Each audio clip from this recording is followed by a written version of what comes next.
अपने रब को जवानी में भूला है तू, अपने रब को जवानी में भूला है तू, और ताकत की बूटी पे भूला है तू, और ताकत की बूटी पे भूला है तू। जब जवानी ढलेगी तू पछताएगा, जब जवानी ढलेगी तू पछताएगा। ऐसी रोने रुलाने से क्या फायदा, ऐसी रोने रुलाने से क्या फायदा। बिस्मिल्लाहिर्रहमानिर्रहीम। बल तुसिरून अल हयातद दुनिया वल आखिरतु खैरुन व अबका। सदक़ल्लाहुल मौलानाल अज़ीम व सदक़ रसूलुहुन नबियुल हबीबुल करीम व नहनु अला ज़ालिका लमिनश शाहिदीन वश्शाकिरीन वल्हम्दुलिल्लाहि रब्बिल आलमीन। रब्बी सल्लि व सल्लिम व बारिक अलैहि खातिमुल अंबिया, हक़ का प्यारा नबी, सारी नबियों से अफजल हमारा नबी। सुभान अल्लाह। अशरफुल अंबिया है हमारा नबी, वो नबी कौन उम्मत का प्यारा नबी। मुख मुख बोलूं सबसे आला हमारा नबी, सबसे बाला सबसे बाला हमारा अपने मौला का प्यारा हमारा नबी। दोनों वालम का दोला हमारा नबी, दोनों वालम का दोला हमारा नबी। आसमां नूही पर सब नबी रहेंगे कि अर्श आज़म पे पहुंचा हमारा नबी। शशबरर मतो सबसे आला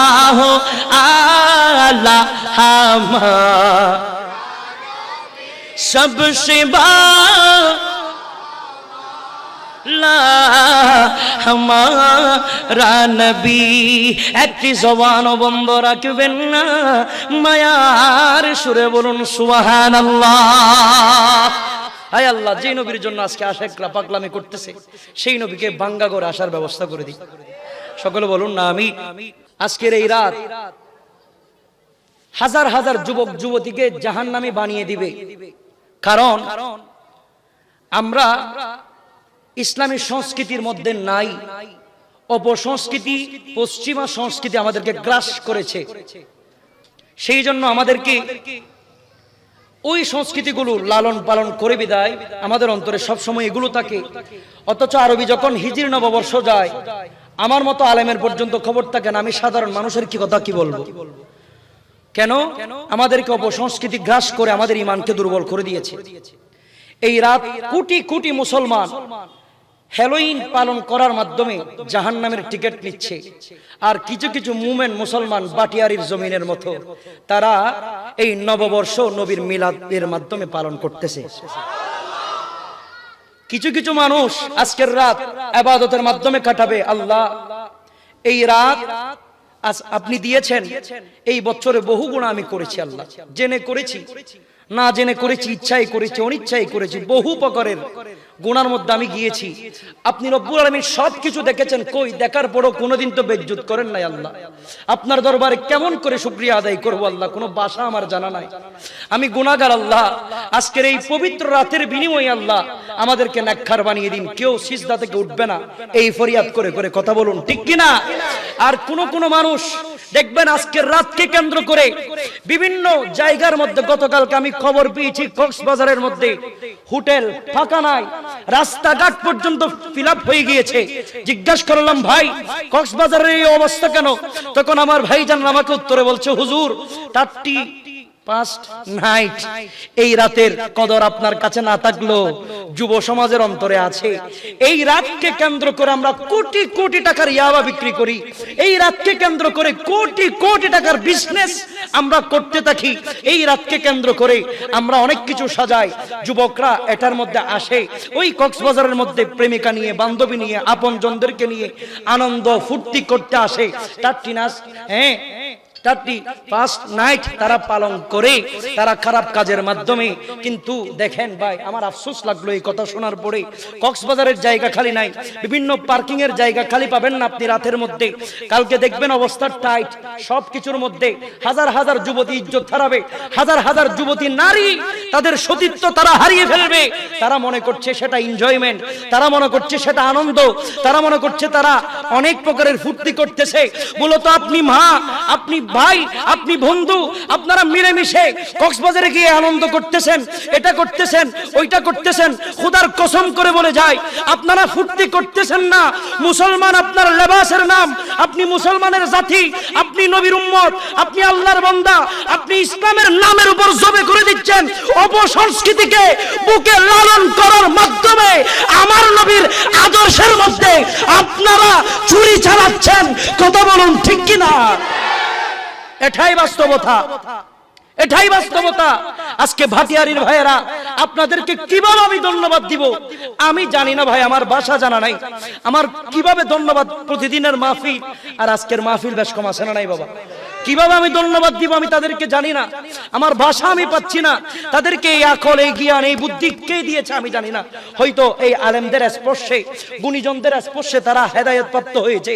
আমার ভাইয়েরা চাইলে আজকে 35 নাইটকে কেন্দ্র করে তারা বেহায়াপনা করতে পারত, ডিজের আসর বসাইতে পারত, তারা ব্র্যান্ডের আসর বসাইতে পারত, তারা ফ্যাকেজের নারী এনে নাচাইতে পারত।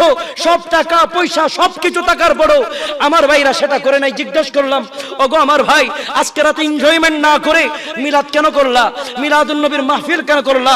তখন আমার ভাই বলে হুজুর আমি যদি আজকে রাতের এনজয়মেন্ট যদি করতে থাকি তাহলে হয়তো অবশ্যই একটা রাত আমি আনন্দ পাবো, একটা রাত আমি শান্তি পাবো, একটা রাত আমি এনজয় করতে পারবো। কিন্তু আমি একটা রাত এনজয় করতে গিয়ে 1000 বছর আমি জাহান্নামের আগুনে জ্বলবো। তখন জিজ্ঞাসা করলাম তাহলে সেই জন্য মনে হয় মাহফিল করলা? তখন আমার ভাই বলে না না হুজুর, শুধু তাই নয়, আমার ভাই বলছে ওগো হুজুর আমরা বুঝাতে চাই 31 নাইট খেলাধুলা করার মাধ্যমে নয়, 31 নাইট বেহায়াপনা করার মাধ্যমে নয়, ডিজে ফ্যাকেজ করার মাধ্যমে নয়, সেটা মিলাদুন নবীর মাহফিল করার মাধ্যমে কাটানো যায়, মিলাদুন নবীর মাহফিল সাজানোর মাধ্যমে কাটানো যায়। আমি জিজ্ঞাসা করলাম ভাই মিলাদুন নবীর মাহফিল করলে তোমার লাভ কি? তখন সেই ভাই আমাকে উত্তরে বলে হুজুর মিলাদুন নবীর মাহফিল করলে আমার অনেক লাভ আছে।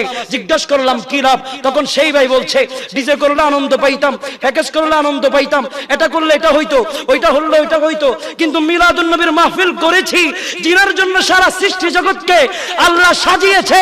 যদি ওনার মহব্বত নিয়ে সত্যিকারে যদি করতে পারি, আমার বাঙ্গাঘরের মধ্যে এমপিকে দাওয়াত দিলে আসে না, চেয়ারম্যানকে দাওয়াত দিলে আসে না। জিজ্ঞেস করলাম কেন আসে না? তখন সেই বলে আমি গরিব মানুষ বিদায় আসে না, চেয়ারম্যান সাহেবের মাথা বেঁচে যাবে, চালের মধ্যে বেঁচে যাবে, সেই জন্য আসে নাই। তখন আমার ভাই বলছে হুজুর আমি মিলাদুন নবী করছি, বাঙ্গাঘরের মধ্যে কোটিপতি আসে না, আর আমার নবী তো কোটিপতি কিনা শিল্পপতি কিনা সেটা দেখে না।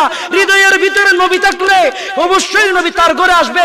আমার নিয়ত আমার ঘরের মধ্যে কোটিপতি আসে না, বাঙ্গাঘরের মধ্যে নবীর মিলাদ করতেছি আমার নবীর সাথে দিদার করে জাহান্নাম হারাম করে জান্নাত ওয়াজিব করার জন্য। জুড়ে বলুন সুবহানাল্লাহ। আমার ভাইদের এই প্রতিভাকে আমি স্যালুট জানাই, তাদের আজকের এই জজবাতকে আমি স্যালুট জানাই, তাদের আজকের এই আয়োজনকে আমি স্যালুট জানাই। তারা আজকের আয়োজনকে কেন্দ্র করে বহু কিছু করতে পারত, কিন্তু মুস্তাফার প্রেমে সবগুলো বিসর্জন দিয়েছে। সুবহানাল্লাহ। আজকে আপনি মুস্তাফার প্রেমে বাজার বসিয়েছেন, কিয়ামতের ময়দানে আমার আল্লাহ আপনার জন্য জান্নাত সাজিয়ে দিবে। আজকে মুস্তাফার প্রেমে আপনি মিলাদ সাজিয়েছেন, মিলাদকে রৌনক করেছেন, মুস্তাফার প্রেমে আজকে এতগুলো করেছেন, ডেকোরেট করেছেন, সবকিছু আপনি করেছেন। কাল কিয়ামতের ময়দানে আমার আল্লাহ আপনার জন্য জান্নাতকে ডেকোরেট করে দিবে। আল্লাহ কবুল করুক, সকলে বলুন আমিন। সেই প্রভুর দরবার আমরা শুকরগুজার করছি। আজকের এই রাত আমরা আল্লাহর জিকিরের মাধ্যমে, নবীর দরুদের মাধ্যমে, নিজের গুনার কাফারা করানোর মাধ্যমে, গুনাহ মাফ করানোর মাধ্যমে কাটাবো। আল্লাহ আপনি যে আমাদেরকে আসার বসার তৌফিক দিয়েছেন, যে মওলা মুনিব আপনাকে আমাকে মেডিকেলের ক্লিনিকের সিটের বেটের মধ্যে ব্যস্ত না রেখে মুস্তাফার জান্নাতি মজলিসের মধ্যে এনে বসিয়েছেন, সেই মুনিবের দরবারে একটি জবান বন্ধ না রেখে শুকরিয়া আদায় করার লক্ষ্যে জবান খুলে বলুন আলহামদুলিল্লাহ। সাথে সাথে দয়াল নবী, কামলিওয়ালা নবী, তাজদার মদিনা নবী, সরওয়ারে কায়নাত নবী, শাফাতের কান্ডারি নবী, শামসুদ্দোহা নবী, বদরুদ্দোজা নবী, নূরওয়ালা নবী, তারানেওয়ালা নবী, বাছানেওয়ালা নবী, আল্লাহ প্রদত্ত ক্ষমতায় আটকানা জান্নাতের মালিক নবী, যেই নবী দুনিয়ার জমিনে আসার সাথে সাথে নিজের জন্য নয়, নিজের আহলে বাইতের জন্য নয়, নিজের পরিবারের জন্য নয়, আমাদের মতো পাপী দোষী গুনাহগার উম্মতের জন্য চোখের পানি ছেড়ে দিয়ে রব্বি হাবলি উম্মতি বলে বলে কাঁদতে লাগলো। যেই নবী এখনো পর্যন্ত রওজায়ে মুবারাকার মধ্যে শুধু উম্মতের জন্য কাঁদেন, যেই নবী কাল ময়দানে মাহশরে একটা আশিক উম্মতকে জান্নাতে প্রবেশ না করিয়ে আমার নবী সিজদা থেকে উঠবেন না। জোরে বলুন না সুবহানাল্লাহ। ওই রহমতের দুলহা রহমতুল লিল আলামিন নবীর বারগায়ে রাসালাতের মধ্যে লাখো কোটি দরুদের নজরানা পেশ করছি। আল্লাহ কবুল করুন, সকলে বলুন আমিন। নবী রাসূল গৌস কুতুব ওলি আবদাল মুত্তাকি পরহেজগার মুমিন মুমিনাত মুসলিম মুসলিমাত প্রত্যেককে আমরা শ্রদ্ধার সাথে স্মরণ করছি। যারা ইসলামের পক্ষে নিজের পক্ষকে উজাড় করে দিয়েছেন প্রত্যেকের কদমের মধ্যে আমরা সালামি পেশ করছি। আল্লাহ কবুল করুন, সকলে বলুন আমিন। আমি গুনাহগার মানুষ, বিশ্বাস করেন। আলোচনা করার জন্য আমার হুজুরের মতো আলামত দরকার, ওনাদের মতো যোগ্যতার দরকার, কিন্তু এই স্টেজের মধ্যে যত মানুষ বসেছেন, সামনে যত মানুষ আছে, বিশ্বাস করি আমি জানি এইখানে সবচেয়ে নিকৃষ্ট এবং দামিশ কোনো মানুষ থাকলে সেটা আমি। এলমের দিক থেকেও দামিশ, যোগ্যতার দিক থেকেও দামিশ। এলমও নাই, হেলমও নাই, যোগ্যতাও নাই, এবিলিটিও নাই, কোয়ালিটিও নাই, সব দিক থেকে নিরুষ। তবুও ভাইয়েরা মহব্বত করে একটি কারণ, এই জবান দিয়ে নবীর প্রশংসা বের হয়। সুবহানাল্লাহ। সেই মহব্বতকে বুকের মালা বানিয়ে আমার ভাইয়ের আজকে আমাকে এই অযোগ্য মানুষকে যোগ্য স্থানে বসিয়েছেন। তো আমি বেশি কিছু আপনাদেরকে বলে যে হেদায়েত করে ফেলবো তা কিন্তু না।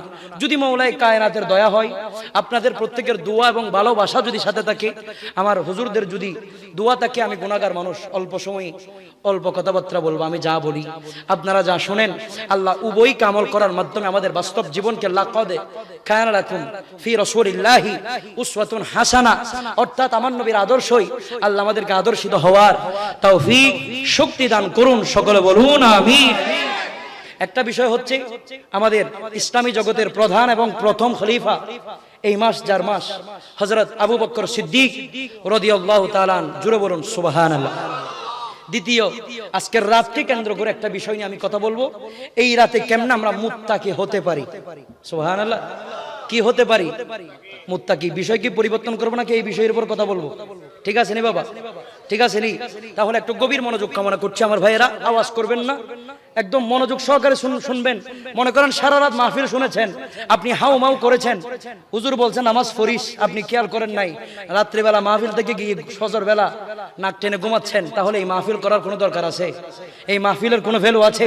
আমি না, মদিনা শরীফের ইমাম সাহেব এসে যদি এখানে যদি মাহফিল করে আর সকালবেলা যদি আমরা নামাজটা যদি পড়তে না পারি, তাহলে আমি মনে করি এই মাহফিল আজকে থেকে বয়কট করা দরকার। কথা বলুন ঠিক কিনা? আপনারা একটু উত্তর দিবেন। বর্তমানে মাহফিল বেশ নাকি কম? বেশি নাকি কম? বেশি। আগে আমার হুজুররা জানবা, আমরা তো ছোট মানুষ, আগে মাহফিল হতো জেলা ভিত্তিক, উপজেলা ভিত্তিক। কেমন? এখন আর জেলার উপজেলার ভিতরে সীমাবদ্ধ না। আল্লাহর কি রহমত, আমার নবীর মিলাদুন নবীর মাহফিল প্রতিটা মহল্লায় মহল্লায় পাড়ায় পাড়ায় হতে লাগলো। জোরে বলুন না সুবহানাল্লাহ। কিন্তু আফসোস ওই জায়গায় আমার, যে হারে মাহফিল হচ্ছে, যে হারে মাহফিল বাড়তেছে, সেই হারে কিন্তু ফজরের নামাজের কাতার এক কাতার থেকে এখনো দুই কাতার হচ্ছে। আফসোস সেই জায়গায় আমার। ভাইজান, মাহফিল করবেন, কিন্তু নামাজটা যদি পড়তে না পারেন, এই মিলাদুন নবীর প্রধান মাহফিলের সবক হচ্ছে নামাজ বুকে নেওয়া। জোরে বলুন না সুবহানাল্লাহ। সেই জন্য মাহফিল করবেন, এখান থেকে কিছু নিয়ে যাওয়ার চেষ্টা করবেন। আমি বললাম, আপনারাও শুনেছেন, আপনি আমল করলেন না, যিনি বলতেছে তিনিও যদি আমল না করে, তাহলে হেদায়েত তো আসবে না। এই প্রতিটা মাহফিল হেদায়েতের অবস্থান হতে হবে। আমরা অন্য শ্রেণীর মানুষ যারা আমাকে মিডিয়ার মাধ্যমে ছিলেন, তারা জানেন আমরা স্ট্রেট ফরওয়ার্ড কথা বলি, টুন টান মেরে কথা বলতে পারি না। আমি আমার গতিতে কথা বলি, শিক্ষণীয় বিষয় বলার চেষ্টা করি, রং তামাশা বলে হাসাহাসি করাইতে পারি না। বাঘের কিচ্ছা, ছাগলের কিচ্ছা, হরিণের কিচ্ছা এগুলো বলতে পারি না। এগুলো না বললে কি আপনারা কষ্ট পাবেন? একটু মনোযোগ কামনা করছি, একটু খেয়াল করবেন। আবু বকর সিদ্দিক, জুড়ে বলুন সুবহানাল্লাহ। আবু বকর সিদ্দিক, উনি কেমন আবু বকর সিদ্দিক জানেন? যিনি আমার নবীর কলিজার টুকরা ছিল। সুবহানাল্লাহ। এখন আমি আপনাদেরকে আবু বকর সিদ্দিকের জীবনী থেকে 3টা পছন্দের বিষয় আমি আপনাদেরকে শেয়ার করে শোনাবো। যেই পছন্দগুলো ছিল আবু বকর সিদ্দিকের, ওই আবু বকর সিদ্দিকের পছন্দের তালিকার মধ্যে যেই রকম ছিল, আমাদের তালিকাও আমরা যদি সেই রকম বানাইতে পারি, আবু বকর যেভাবে নবীর জবান থেকে জান্নাতি হয়েছে, হয়তো আবু বকর সিদ্দিকের আশেক হয়ে আমরাও জান্নাতি হব। সুবহানাল্লাহ। আমাদের সবার পছন্দ আছে না নাই? আছে না নাই? আপনাদের সবার পছন্দ আছে না? সব মানুষের পছন্দ আছে। আপনিও পছন্দ করেন, আমিও পছন্দ করি, আমার হুজুরের একটা পছন্দ আছে। আমি যদি আমার ভাইজান থেকে জিজ্ঞাসা করি, ভাই আপনার কি পছন্দ, আমার ভাই বলবে আমার থেকে প্রেমীয় কার বেশি পছন্দ। ঠিক কিনা বলুন না? আরেকজন ভাইকে যদি জিজ্ঞাসা করি, ভাই তোর কি পছন্দ, উনি বলবে আমার আইফোন 15 প্রো ম্যাক্স পছন্দ। ঠিক কিনা বলুন না? আরেকজন ভাইকে যদি আমি জিজ্ঞাসা করি, ভাইজান আপনার কি পছন্দ, উনি বলবে হুজুর আমার 10 তলা ফ্লাইট বড় পছন্দ। এক একজনের এক একটা পছন্দের তালিকা আছে না নাই বাবা? প্রতিটা মানুষের পছন্দের তালিকা আছে। সেম আবু বকর সিদ্দিকের 3টা পছন্দ ছিল। সুবহানাল্লাহ। কয়টা পছন্দ? সাহাবায়ে কিরামদেরকে নিয়ে আমার রাসূল পাক সাল্লাল্লাহু তাআলা আলাইহি ওয়াসাল্লাম বসেছেন। বসার পরে সাহাবায়ে কিরামদেরকে জিজ্ঞাসা করে, তোমাদের মধ্যে কার কি পছন্দ একটু আমি নবীকে বলো, আমি শুনতে চাই। জোরে বলুন না সুবহানাল্লাহ। তখন এক একজন সাহাবী তার অভিমত প্রকাশ করছে। কেউ বলছে আমার এটা পছন্দ, কেউ বলছে আমার ওইটা পছন্দ, আরেকজন বলছে আমার এটা পছন্দ।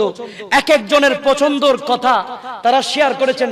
পালা আসলো আবু বকর সিদ্দিকের। জোরে বলুন না সুবহানাল্লাহ। আবু বকর সিদ্দিকের পালা আসলো। আবু বকর সিদ্দিক থেকে আমার নবী জিজ্ঞাসা করো, আবু বকর সিদ্দিক তোমার কি পছন্দ একবার বলো। তখন আবু বকর সিদ্দিক বলে, হুজুর আমার একটা পছন্দ না, আমার তিনটা পছন্দ। সুবহানাল্লাহ। কয়টা পছন্দ? 3টা পছন্দ। তখন আবু বকর সিদ্দিক বলে, ইয়া রাসূলুল্লাহ, ইয়া হাবিবাল্লাহ, আমার প্রথম নম্বর পছন্দ আন নজরু ইলাই, আপনি নবীর দিকে তাকিয়ে থাকা। আবু বকর সিদ্দিক বলছে, ইয়া রাসূলুল্লাহ, ইয়া হাবিবাল্লাহ, আমার প্রথম নম্বর পছন্দ আন-নযরু ইলাই, আপনি নবীর দিকে তাকিয়ে থাকা। এটা আমার বড় বেশি পছন্দ। দুনিয়ার যত পছন্দের জিনিস আছে, সর্বপ্রথম পছন্দের তালিকায় আপনি নবীর নূরানি চেহারা, ওয়াদুহাওয়ালা চেহারা। আপনার নূরানি চেহারা আমার পছন্দ। আমি আবু বকর সিদ্দিকের মনে হয় আপনার নূরানি চেহারা যতক্ষণ আমি তাকাইতে থাকি, ততক্ষণ আমার গুনাহ মাফ হতে থাকে। এত সুন্দর চেহারা আমার নবীর চেহারা, যেই নবীর চেহারার ব্যাপারে আল্লাহ বলেছেন ওয়াদুহা। সুবহানাল্লাহ। কবি ইয়াসিন, কবি তোহা, কবি ওয়াল্লির আয়া, जिसकी कसमें मेरा रब करता है, कितना दिलकश मेरी महबूबे की सूरत होगी, नत सरकार की पढ़ता हूँ मैं, बस इसी बात से घर में मेरी रहमतें होगी। একটু জোরে বলুন মারহাবা। জিনাকে আমার আল্লাহ বড় পছন্দ করতেন। জিনাকে কোনোদিন নাম ধরে ডাকে না, ইয়া মুহাম্মদ বলে নাই। অন্য নবীদেরকে নাম ধরে বলেছেন, এভাবে বলেছেন ইয়া ইয়াকুব, এভাবে নাম ধরে বলেছেন। আমার নবীকে কোনোদিন আমার আল্লাহ নাম ধরে বলতেন না।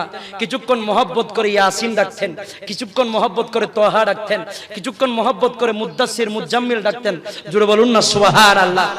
ওই নূরানি নবী, ওগো নবী, যেই নবীর জন্য স্বয়ং আল্লাহ পাগল, আমার সর্বপ্রথম পছন্দের তালিকায় আবু বকর সিদ্দিক বলছে আপনি নবীর নূরানি চেহারা।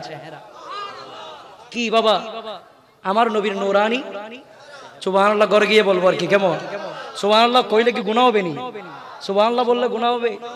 গুনাহ না বাবা, সুবহানাল্লাহ বলবেন। আর বাঙালি তো আর লাভে লুয়া বই লাভে ফুলাও লাভ আছে, বহু লাভ। সুবহানাল্লাহ লাভ কি রকম কোন সময় হুজুর থেকে জেনে নেবেন, আপনি আশ্চর্য হয়ে যাবেন। সুবহানাল্লাহর ওজন আপনি নিতে পারবেন না।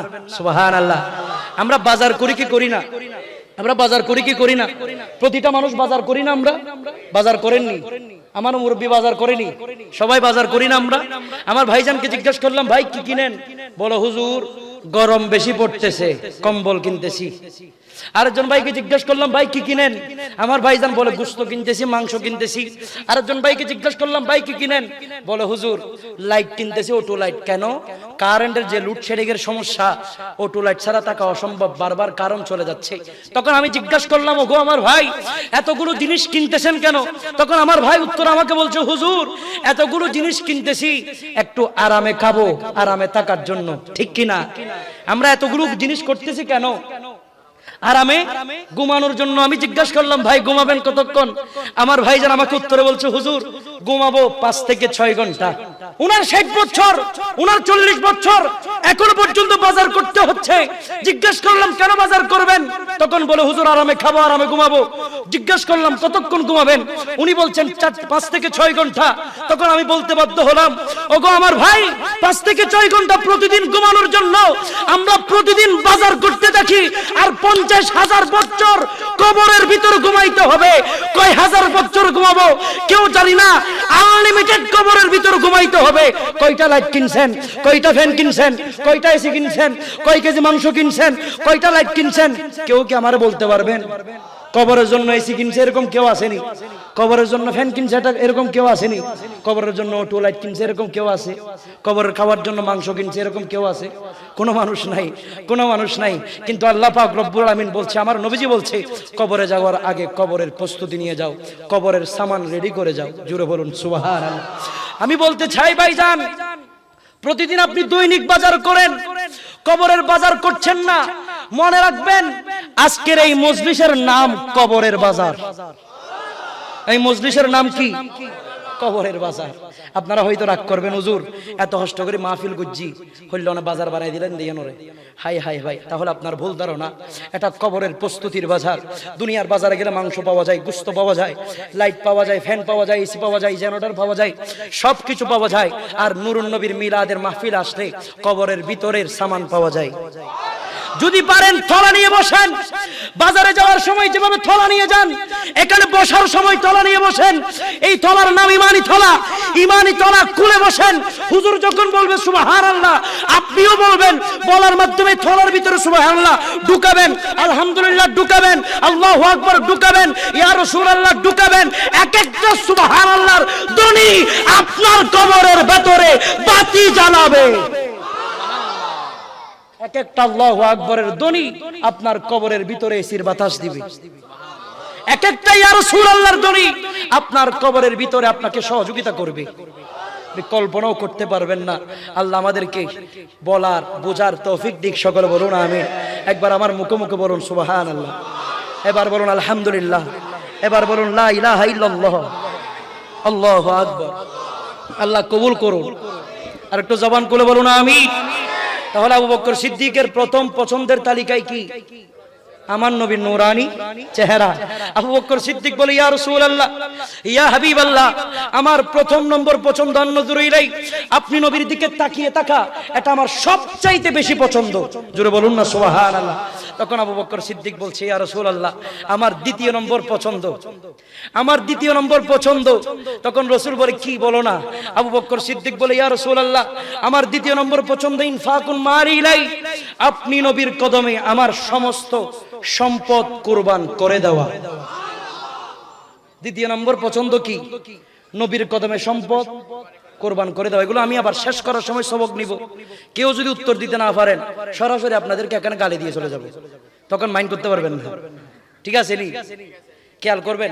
প্রথম নম্বর পছন্দ কি? চেহারা।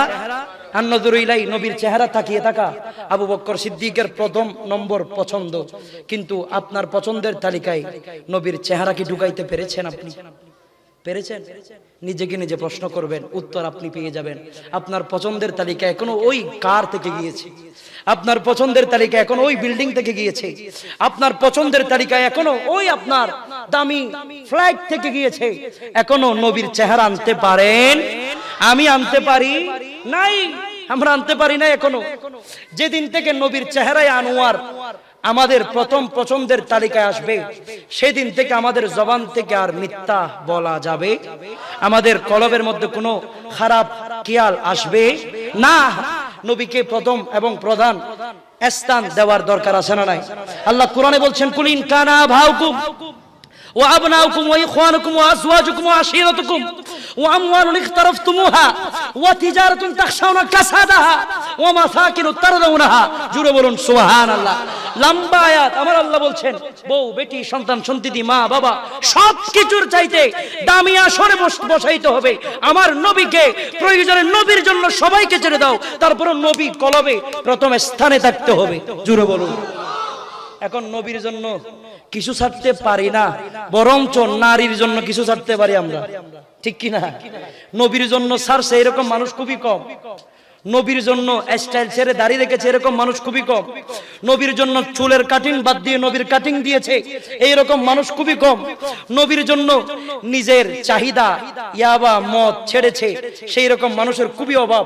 কিন্তু নারীর জন্য নিজের মাকে ছেড়েছে এইরকম ছেলের অভাব নাই। নারীর জন্য নিজের সবকিছু আপনজনদেরকে, সবচাইতে আপন মানুষদেরকে বিসর্জন দিয়েছে এইরকম মানুষ কম নাই। যতটুকু আপনি নারীর জন্য করেছেন ততটুকু কি আপনি নবীর জন্য করতে পেরেছেন? কাল কিয়ামতের ময়দানে আপনি আটকে যাবেন, আমি আটকে যাব। যেই নবী 63 বছর হায়াতে জিন্দেগি আপনাকে ছাড়া কিচ্ছু বোঝে নাই, আমাকে ছাড়া কিচ্ছু বোঝে নাই। 63 বছরের হায়াতে জিন্দেগি যদি আপনি রিসার্চ করেন, গবেষণা করেন, দেখবেন আমার নবীর 63 বছরের হায়াত শুধু আপনি উম্মতের জন্য চোখের পানি ছেড়েছে কিভাবে উম্মতের গুনাহ মাফ করানো যায়। জুড়ে বলুন সুবহানাল্লাহ। আপনি উম্মত সেই নবীকে ভালো করে চিনেন না। আমাদের মধ্যে অনেকগুলো কোটিপতির ছেলে, কিসের ছেলে? কোটিপতির ছেলে। যদি জিজ্ঞাসা করি, ভাই ইসলামী জগতের মধ্যে আল্লাহ 5টি স্তম্ভ দিয়েছেন, এগুলো কি? আমার সেই কোটিপতির ছেলে বলবে, হুজুর আমি তো এসিআর ল্যাপটপ নিয়ে সারাদিন ব্যস্ত থাকি, আমি ইসলামী জগতের স্তম্ভ কি সেটা কোত্থেকে জানবো? তখন আমি জিজ্ঞাসা করতে বাধ্য হলাম, আমাদের আল্লাহ পাক রব্বুল আলামিন আসমানি 4টা গ্রন্থ দিয়েছেন, এগুলোর নাম কি একবার বলো না? আমার ভাই বলছে, আমার আব্বা তো ছোটবেলা থেকে আমার হাতে মোবাইল, ল্যাপটপ, দুনিয়াদারি, বিল্ডিং, ফ্যাক্টরি সবগুলো তুলে দিয়েছে, ব্যস্ততার কারণে সেগুলো তো দেখার সুযোগ হয় নাই। আমার ভাইজান আফসোস করে তখন আমার বলতে হচ্ছে, তাহলে আপনি নামে মুসলমান, আপনি ছোটবেলা থেকে মুসলমানিত্ব হারিয়ে বসে আছে। কথা বলুন ঠিক কি না? সেম ডেট আমরাও নামে মুসলমান, মুসলমানের যেই ঐতিহ্য আমরা হারিয়ে ফেলেছি, মুসলমানের যেই বৈশিষ্ট্য আমরা হারিয়ে ফেলেছি। যদি হারিয়ে না ফেলতাম তাহলে আমার হাত থেকে অন্য মুসলমান হেফাজতে থাকতো। হারিয়ে ফেলেছি বিদায় আমার হাত থেকে অন্য মুসলমান হেফাজতে নাই, আমার জবান থেকে অন্য মুসলমান হেফাজতে নাই। আমি অন্য মুসলমানকে নবীর কথা অনুযায়ী আল মুসলিমু আখুল মুসলিম ভাই মনে করতে পারছি না। অতএব বোঝা যায় আমরা নামে মুসলমান, বহু বছর আগে আমরা মুসলমানিত্ব হারিয়ে ফেলেছি। কথা বলুন ঠিক কিনা? এটাই বাস্তবতা। কিসে আমাদেরকে গ্রাস করেছে? কোন দুনিয়া আমাদেরকে গ্রাস করছে? আল্লাহকে বলে যাচ্ছি আমরা, নবীর মহব্বতের কথা বলে যাচ্ছি, কোন দুনিয়া আমাদেরকে বরবাদ করে দিচ্ছে আমরা নিজেরাই জানি না, আমরা নিজেরাই জানি না। যদি রিসার্চ করেন দেখবেন পশ্চিমা দুনিয়া আপনার আকল দেমাগ সবগুলো টেনে নিয়েছে। আপনার হাতে অ্যান্ড্রয়েড ফোন, আপনার হাতে ল্যাপটপ, আপনার হাতে ডিজাইনেবল ঘর বাড়ি সবগুলো তুলে দিয়েছে তারা। আপনি দুনিয়ায় আসার পর থেকে এগুলো নিয়ে ব্যস্ত। ইসলাম কাকে বলে? ইসলামের ঐতিহ্য কি? ইসলামের স্তম্ভ কি? আমার নবীর খোলাফা কে? আমার নবীর সাহাবী কে ছিল? আমার নবীর তাবি কারা ছিল? তাদের ইতিহাস কেমন ছিল? ইসলাম কিভাবে আমরা পেয়েছি? একটা যুবকের অন্তরে এই উত্তর নাই। কেন? কেন নাই? কারণ আমরা তো মুসলমান, এগুলো তো আমাদের জানা দরকার। কেন নাই? আমরা মুসলমান নামে আছি শুধু। বুঝেননি? কথা বোঝা যায়? High high high. আপনার থেকে যদি আমি জিজ্ঞেস করি আপনি কি, আপনি বলবেন আমি মুসলমান হুজুর। ওনার থেকে যদি আমি জিজ্ঞেস করি আপনি কি, আপনি বলবেন আমি মুসলমান। আমার থেকে জিজ্ঞেস করলে আমিও বলবো আমি মুসলমান। তাহলে আপনারা একটু আমাকে উত্তর দিবেন। আপনাকে যদি আমি মুসলমান বলি, আবু বকর সিদ্দিকের মতো সত্যবান মানুষকে আমি কি বলবো? বলেন, আবু বকর সিদ্দিকের মতো সত্যবাদীকে আমি কি বলবো? নাফরমান বলবো না? হাই হাই হাই হাই, আমি মুসলমান, আমার মুখ থেকে মিথ্যা যায় না। আমি মুসলমান, গীবত আমার শরীরে কম না। আমি মুসলমান, অহংকার আমাকে গ্রাস করেছে। আমি মুসলমান, আমি বেহায়াপনা করে লজ্জা লাগে না। আমি মুসলমান, নারী নিয়ে রাস্তায় ঘুরে আমার লজ্জা লাগে না। আমি মুসলমান, ইসলামী সংস্কৃতির উপর ছুরি চালাচ্ছে আমার লজ্জা লাগে না। আমি মুসলমান, নামাজ চলতেছে আমি ক্যারাম খেলতেছে আমার লজ্জা লাগে না। আমি মুসলমান, মসজিদের মধ্যে মুয়াজ্জিন সাহেব আজান দেয়, আমি ঘরের মধ্যে টিভি দেখে আমার লজ্জা লাগে না। আমি মুসলমান, ইমাম সাহেব নামাজের জন্য ডাকে, আমি ফ্রি ফায়ার খেলে আমার লজ্জা লাগে না। আমি মুসলমান। হাই হাই হাই হাই, কিসের মুসলমান আমরা কিসের মুসলমান? আমরা মুসলমান দাবি করছি প্রতিনিয়ত, কিন্তু ইসলামকে শোষণ করে দিচ্ছি, আমরা নষ্ট করে দিচ্ছি, ইসলামের সংস্কৃতি থেকে দূরে সরে গিয়েছি। ইমাম সাহেব হক কথা বললে তাকে লাথি মেরে বের করে দিচ্ছি। খতিব সাহেব মিম্বরে দাঁড়িয়ে হক কথা বললে তার বিরুদ্ধে অ্যাকশন নিচ্ছি। কোনো ভালো মানুষ ভালো উদ্যোগ নিলে তার বিপক্ষে দাঁড়ানোর জন্য 10 জন মানুষ দাঁড়িয়ে যাচ্ছি। আমরা হক কথা বন্ধ হয়ে গিয়েছে, হালালের কথা বন্ধ হয়ে গিয়েছে, হাম দেওয়া তেল মারা এগুলো আমাদের সমাজের বৈশিষ্ট্য হয়েছে। কথা বলুন ঠিক কিনা? হক কথা বন্ধ, সমাজ নষ্টর দিকে। ইসলামী শাসন নাই আমাদের কলবের মধ্যে। আজকের রাত পরিবর্তনের রাত হওয়ার দরকার আছে না নাই বাবা? আজকের রাত পরিবর্তনতা আসুক সমাজে, আমরা চাই কি চাই না? ইমাম সাহেব খতিব সাহেব মিম্বরে দাঁড়িয়ে যদি কোনো সময় হক কথা বলবে, সেদিন আপনি ভাত খাওয়াবেন তাকে। কেন? হক কথা বলেছে সেজন্য। মিম্বরে বসে আমার ওই খতিব সাহেব হক কথা বলতে পারছে না। জিজ্ঞাসা করলাম, ওগো হুজুর কেন বলেন না? বলে হুজুর, বললাম আমার রিজিক বন্ধ হয়ে যাবে। কিভাবে বলবো? বললাম আমার চাকরি চলে যাবে। তখন আমি হুজুরকে জবাব দিতে বাধ্য হলাম, হুজুর আপনার রিজিকের মালিক আল্লাহ, কোন কোন মানুষ আপনাকে চাকরি দিবে সেটা দেখবেন না? তার বড় ভাই অনেক খতিব সাহেবরা বলতে চায়, বলার সাথে সাথে চাকরি, বলেন না, বলার সাথে সাথে চাকরি চলে যায়। বড় দুঃখ লাগে, বড় আফসোস লাগে আমার। ইসলামে যেগুলো আমাদেরকে নিষেধ করে দিয়েছে, বেহায়াপনা, সুদ, ঘুষ, এগুলো সমাজের মধ্যে আমরা আগের কাতারে এসে গিয়েছি। ঠিক কিনা বলুন না? ইসলাম যেগুলো আমাদেরকে নিষেধ করে দিয়েছে সেগুলো আমরা সর্বপ্রথম নিয়ে নিয়েছি। মসজিদ বানাচ্ছি, বাড়াচ্ছি, কিন্তু মসজিদের শাসন আমরা জানি না, মসজিদের নিয়ম কানুন আমরা জানি না। যে মসজিদ থেকে হেদায়েত হওয়ার দরকার, সেই মসজিদের মধ্যে হকের আওয়াজ ওঠে না। কথা বলুন ঠিক কিনা? সব জায়গার মধ্যে আমাদের ভুল। সর্বপ্রথম মসজিদ করার পরে কমিটি নির্বাচন করার সময় আপনার সিদ্ধান্ত ঠিক থাকতে হবে। কি ঠিক থাকতে হবে? এখন কমিটি থাকে, আপনারা আবার নিজের গায়ের মধ্যে নেবেন না, আমি আমার কথা বলছি। এখন কমিটি দিয়ে আমরা কাদেরকে? যার থেকে 5 তালা একটা ফ্ল্যাট আছে, ঠিক কিনা বলুন না? এখন কমিটি বানাই আমি তাকে, যার কাছে প্রিমিয়াম কার সহ ভালো ভালো টাকা পয়সা ফ্যাক্টরি আছে, তারে আমি কি বানাই দিছি? সভাপতি। কিন্তু এটা রাতিয়েদের সুদের লেনদেন করে সেটার আমার খবর, সেই যে ঘুষ খায় সেটার খবর আমার নাই। আমার থেকে সেগুলোর খবর নাই। টাকা আছে, তারা সভাপতির আসনে বসাই দিছি, কাজ শেষ। কিন্তু ইসলাম সভাপতি কাকে বানাইতে বলে জানেন? ইসলাম সভাপতি কাকে নির্বাচন করে জানেন? যে মানুষ কোটিপতি সেই সভাপতি না মসজিদের। মসজিদের সভাপতি উনি যিনি ইমাম না থাকলে ইমামের বিপরীতে যাই নামাজের মধ্যে দাঁড়িয়ে নামাজ পড়াইতে পারবে, উনি হচ্ছেন সভাপতি। ইসলাম তাকে সভাপতি বলে, ঠিক কিনা বলুন না? কিন্তু আমরা সভাপতি বলি কারে? যার টাকা, যার গেডি মোটা, ঠিক কিনা বলুন না? মাইন্ড করতেছেন মনে হয়, কষ্ট পাচ্ছেন মনে হয়। আপনি রাগ করলে আমি হক কথা বলবো না মনে করছেন মনে হয়, মোটেও না। আপনি রাগ করবেন সেই জন্য আমি হক কথা বলবো না, সেটা আপনি চিন্তাও করতে পারবেন না। কারণ আমি গাদ্দার, যে গাদ্দার না। মিম্বরের আমার মসজিদ কমিটিকে, আমার মসজিদ 2 নম্বর সাইড জামে মসজিদ, কোথায় আলিশহর, ওনাকে না গিয়ে জিজ্ঞেস করবেন আরিফ রেহান কাদেরী জুমার মিম্বরের মধ্যে কি নিয়ে কথা বলে, সর্বপ্রথম বাস যেটা দিতে হয় সেটা সভাপতিকে দিয়ে আমি। কারণ আমি নিজেকে আগে দিবা, আমি নিজেকে আগে দিই। আমি গত জুমার মধ্যে দাঁড়িয়ে বলেছি, আমার মাধ্যমে যদি সমাজ পরিবর্তন না হয় আমাকে লাথি মেরে বের করে দেবে। আমার মাধ্যমে যদি সমাজ পরিবর্তন না হয় আমাকে লাথি মেরে বের করে দেন। আরেকজন ভালো আলেম আনেন, তার মাধ্যমে যদি সমাজ পরিবর্তন না হয় তাহলে তাকেও লাথি মেরে বের করে দেন। আরেকজন আলেম আনেন, তার মাধ্যমে যদি সমাজ পরিবর্তন না হয় তাহলে আপনি নিজেকে নিজে লাথি মেরে বের হয়ে যান। তার মানে হুজুরের দোষ না আপনার দোষ। কথা বলুন ঠিক কিনা? আমি গত জুমার মিম্বরের কথা বলছি আমি আপনাদেরকে। সেই জন্য কে কি করবে, কে কি মনে করবে সেটা আমি দেখি না। ইসলাম কি বলছে আমাকে, আমার সেটা দেখার বিষয়। দুনিয়ার কে মানুষ কোন মানুষ আমার উপর নারাজ হচ্ছে সেটা আমার মুখ্য বিষয় নয়। দুনিয়া আমার বিপরীতে চলে যাক, আপনার বিপরীতে চলে যাক, অসুবিধা নাই। আমার মওলা আমার পক্ষে থাকলে যথেষ্ট। কথা বলুন ঠিক কিনা? আপনার পক্ষে যদি আল্লাহ থাকে, জান্নাত আপনার পক্ষে থাকবে। দুনিয়া যদি আপনার পক্ষে, আল্লাহ আপনার বিপক্ষে, সেই পক্ষপাতিত্বের কোনো দরকার আসেনি। দুনিয়ার মধ্যে আপনার বড় এমপি, কিন্তু ঘরের বউর হাজে অনবেল নাই, এলে বহুত মানুষ আছে না নাই? কথা বুঝেন, আমার কথা বুঝেন, কষ্ট পাচ্ছেন মনে হয়। এগুলো সমাজ পরিবর্তন করবেন প্লিজ, পায়ে হাত রেখে বলে যায়। আপনাদের সমাজ দোষী, আপনাদের সমাজ এগুলো হয় সেটা আমি বলছি না, কিন্তু আমি বোঝাতে চাচ্ছি যদি এগুলো থাকে, এগুলো থেকে আমাদের পরিবর্তনতার জায়গা বেছে নেওয়ার দরকার। কথা বলুন ঠিক কিনা? পরিবর্তনতা সমাজ আপনি যদি না আনেন, আমি যদি না আনি, উনি যদি না আনে, কে আনবে?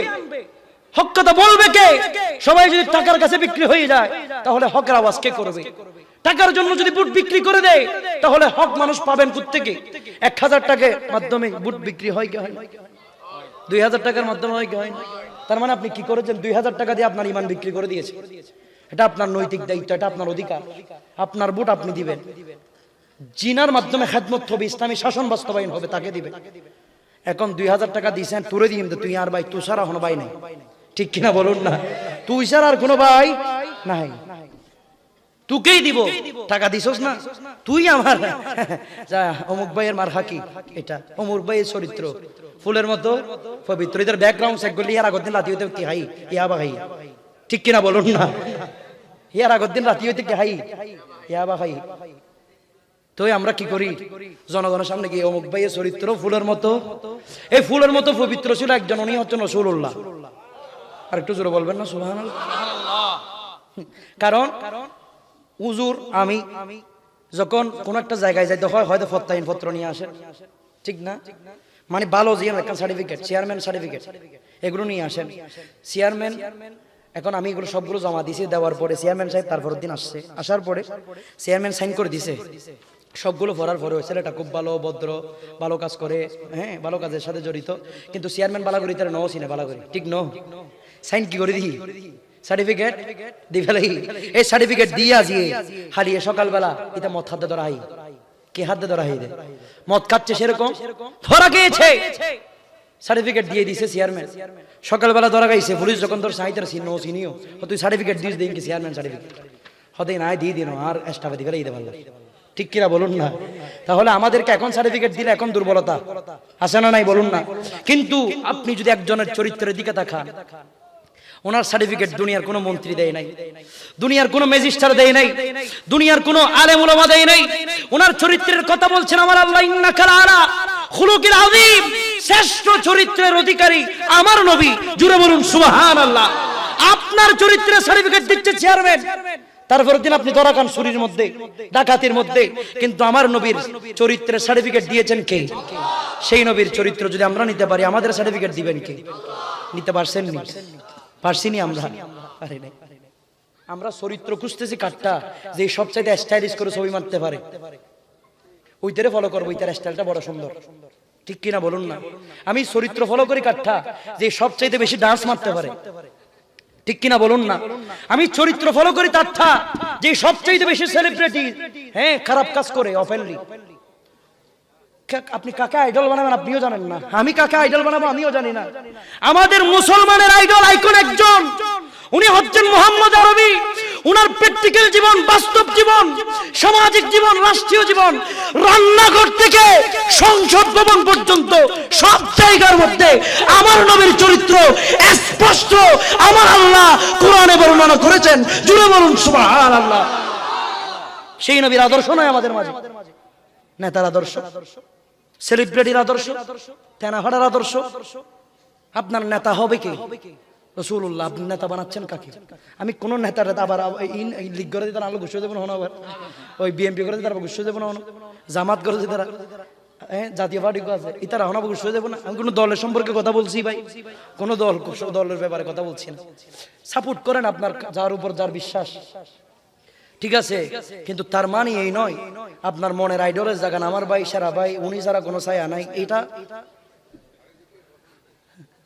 এগুলো খুব সতর্ক, এগুলো আমাদের সমাজকে কলুষিত করে দিচ্ছে। আমরা সঠিক সিদ্ধান্ত নিতে পারছি না, কোন জায়গায় গেলে আমাদের উপকার হবে, কোন জায়গায় আমাদের নিশ্চিত রয়েছে আমরা সেটা জানি না। আমি ভরসা করছি ওইটার উপরে, আমি ভরসা করছি হুজুরের উপরে, আমি ভরসা করছি না তার উপরে। ভাই আপনি ভরসা হুজুরের উপর কেন করবেন? আমার দুঃখ ওই জায়গায়, আপনার ভরসা কেন না তার উপর হবে, আপনার ভরসা কেন মন্ত্রীর উপর হবে? আরে আপনি মুসলমান, আপনার ভরসা হতে হবে শুধু একজনের উপর, উনি হচ্ছেন আল্লাহ, উনি হচ্ছেন আল্লাহ। আপনার ভরসার নৌকা সেই আল্লাহর দিকে ছেড়ে দেন।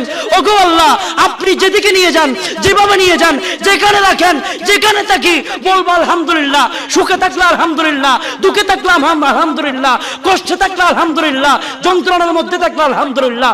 এইরকম বলতে বলতে নিজের ভরসার চাবিকাঠি আল্লাহর দফতরে তুলে দেন। আমার আল্লাহ বলে, যেই মানুষ নিজের ভরসার নৌকা আমার উপর ছেড়ে দিয়েছে, তার নৌকার দায়িত্ব আমি নিয়ে নিয়েছি। ভরসা করি অমুক নেতা তমুক নেতা কেন করব? আল্লাহর উপর ভরসা করেন। মুমিনরা ভরসা করে কার উপর? আল্লাহ বলছেন সূরা মুমিনুন 18 নম্বর পারা 1ম নম্বর আয়াত, কদ আফলাহাল মুমিনুন। জোরে বলুন সুবহানাল্লাহ। মুমিনরা সফল হবে, তো মুমিনরা ভরসা করবে কার উপর? তো ওই মুমিন হিসেবে থাকেন, মুত্তাকি হয়ে মরার চেষ্টা করেন, এটা আপনার সফলতা। জোরে বলুন সুবহানাল্লাহ। কষ্ট পাইলেন? আমার কথায় রাগ করলেন? ভাই আমি কাউকে ইন্ডিকেট করে কথা বলছি না, কাউকে ছোট করার লক্ষ্য কথা বলছি না। সবাই আমার ভাই, সবাই আমার বন্ধুর মতো। আমি চাই আমরা সবাই জান্নাতি হয়ে কবরে যাই। সুবহানাল্লাহ। আল্লাহ কবুল করুক, সকলে বলুন আমিন। মরতে যেহেতু হবে বাবা, আমরা কবরে যেহেতু যেতে হবে নিশ্চিত, এই বাহাদুরি যেহেতু কবরে দেখাইতে পারবো না, এই ক্ষমতা যেহেতু কবরে দেখাইতে পারবো না, তাহলে দুনিয়ার মধ্যে ক্ষমতা নিয়ে বাহাদুরি করার কোনো দরকার? আরে ভাই আমার চাইতে ক্ষমতা শেখ মুজিবুর রহমানের কম ছিল? কম না বেশি? শেখ মুজিবের ক্ষমতা কম ছিল না বেশি ছিল? হ্যাঁ, শেখ মুজিবের ক্ষমতা বেশি ছিল। আপনি ফেরওয়ানের দিকে তাকান, ফেরওয়ানের ক্ষমতা কম ছিল না বেশি ছিল? নমরুদের ক্ষমতা বাঁচতে পারছেনি? হায়াত আসেনি? মারা গেছেনি? মরতে হবে, কোনো উপায় নাই। আপনার ক্ষমতা, আপনার পাওয়ার 1 সেকেন্ড আপনাকে বাঁচাইতে পারবে না। যদি বাঁচাইতে পারতো আমি বলতাম ভাই করেন, ক্ষমতাই অর্জন করলি তোর হায়াত বাড়িয়ে যাবে, গর হনুমানা নাই। আপনার ক্ষমতা আপনার 1টা সেকেন্ড বাড়াইতে পারবে না হায়াত। কিসের ক্ষমতা আপনি দেখাচ্ছেন, কাকে দেখাচ্ছেন, কিভাবে দেখাচ্ছেন আমি বুঝি না। আপনার ক্ষমতা আপনাকে 1টা দিন হায়াত বাড়াইতে পারবে না। আপনি মরবেন, নিশ্চিত মরে যাবেন। আপনি দুনিয়া থাকবে, আপনি চলে যাবেন, আমি চলে যাব, সব থেকে যাবে। কেন এই দুনিয়ার মধ্যে আমরা নোংরামি করে করে নিজের হায়াতকে ধ্বংস করে দিব? কেন আমরা নষ্ট করে দিব?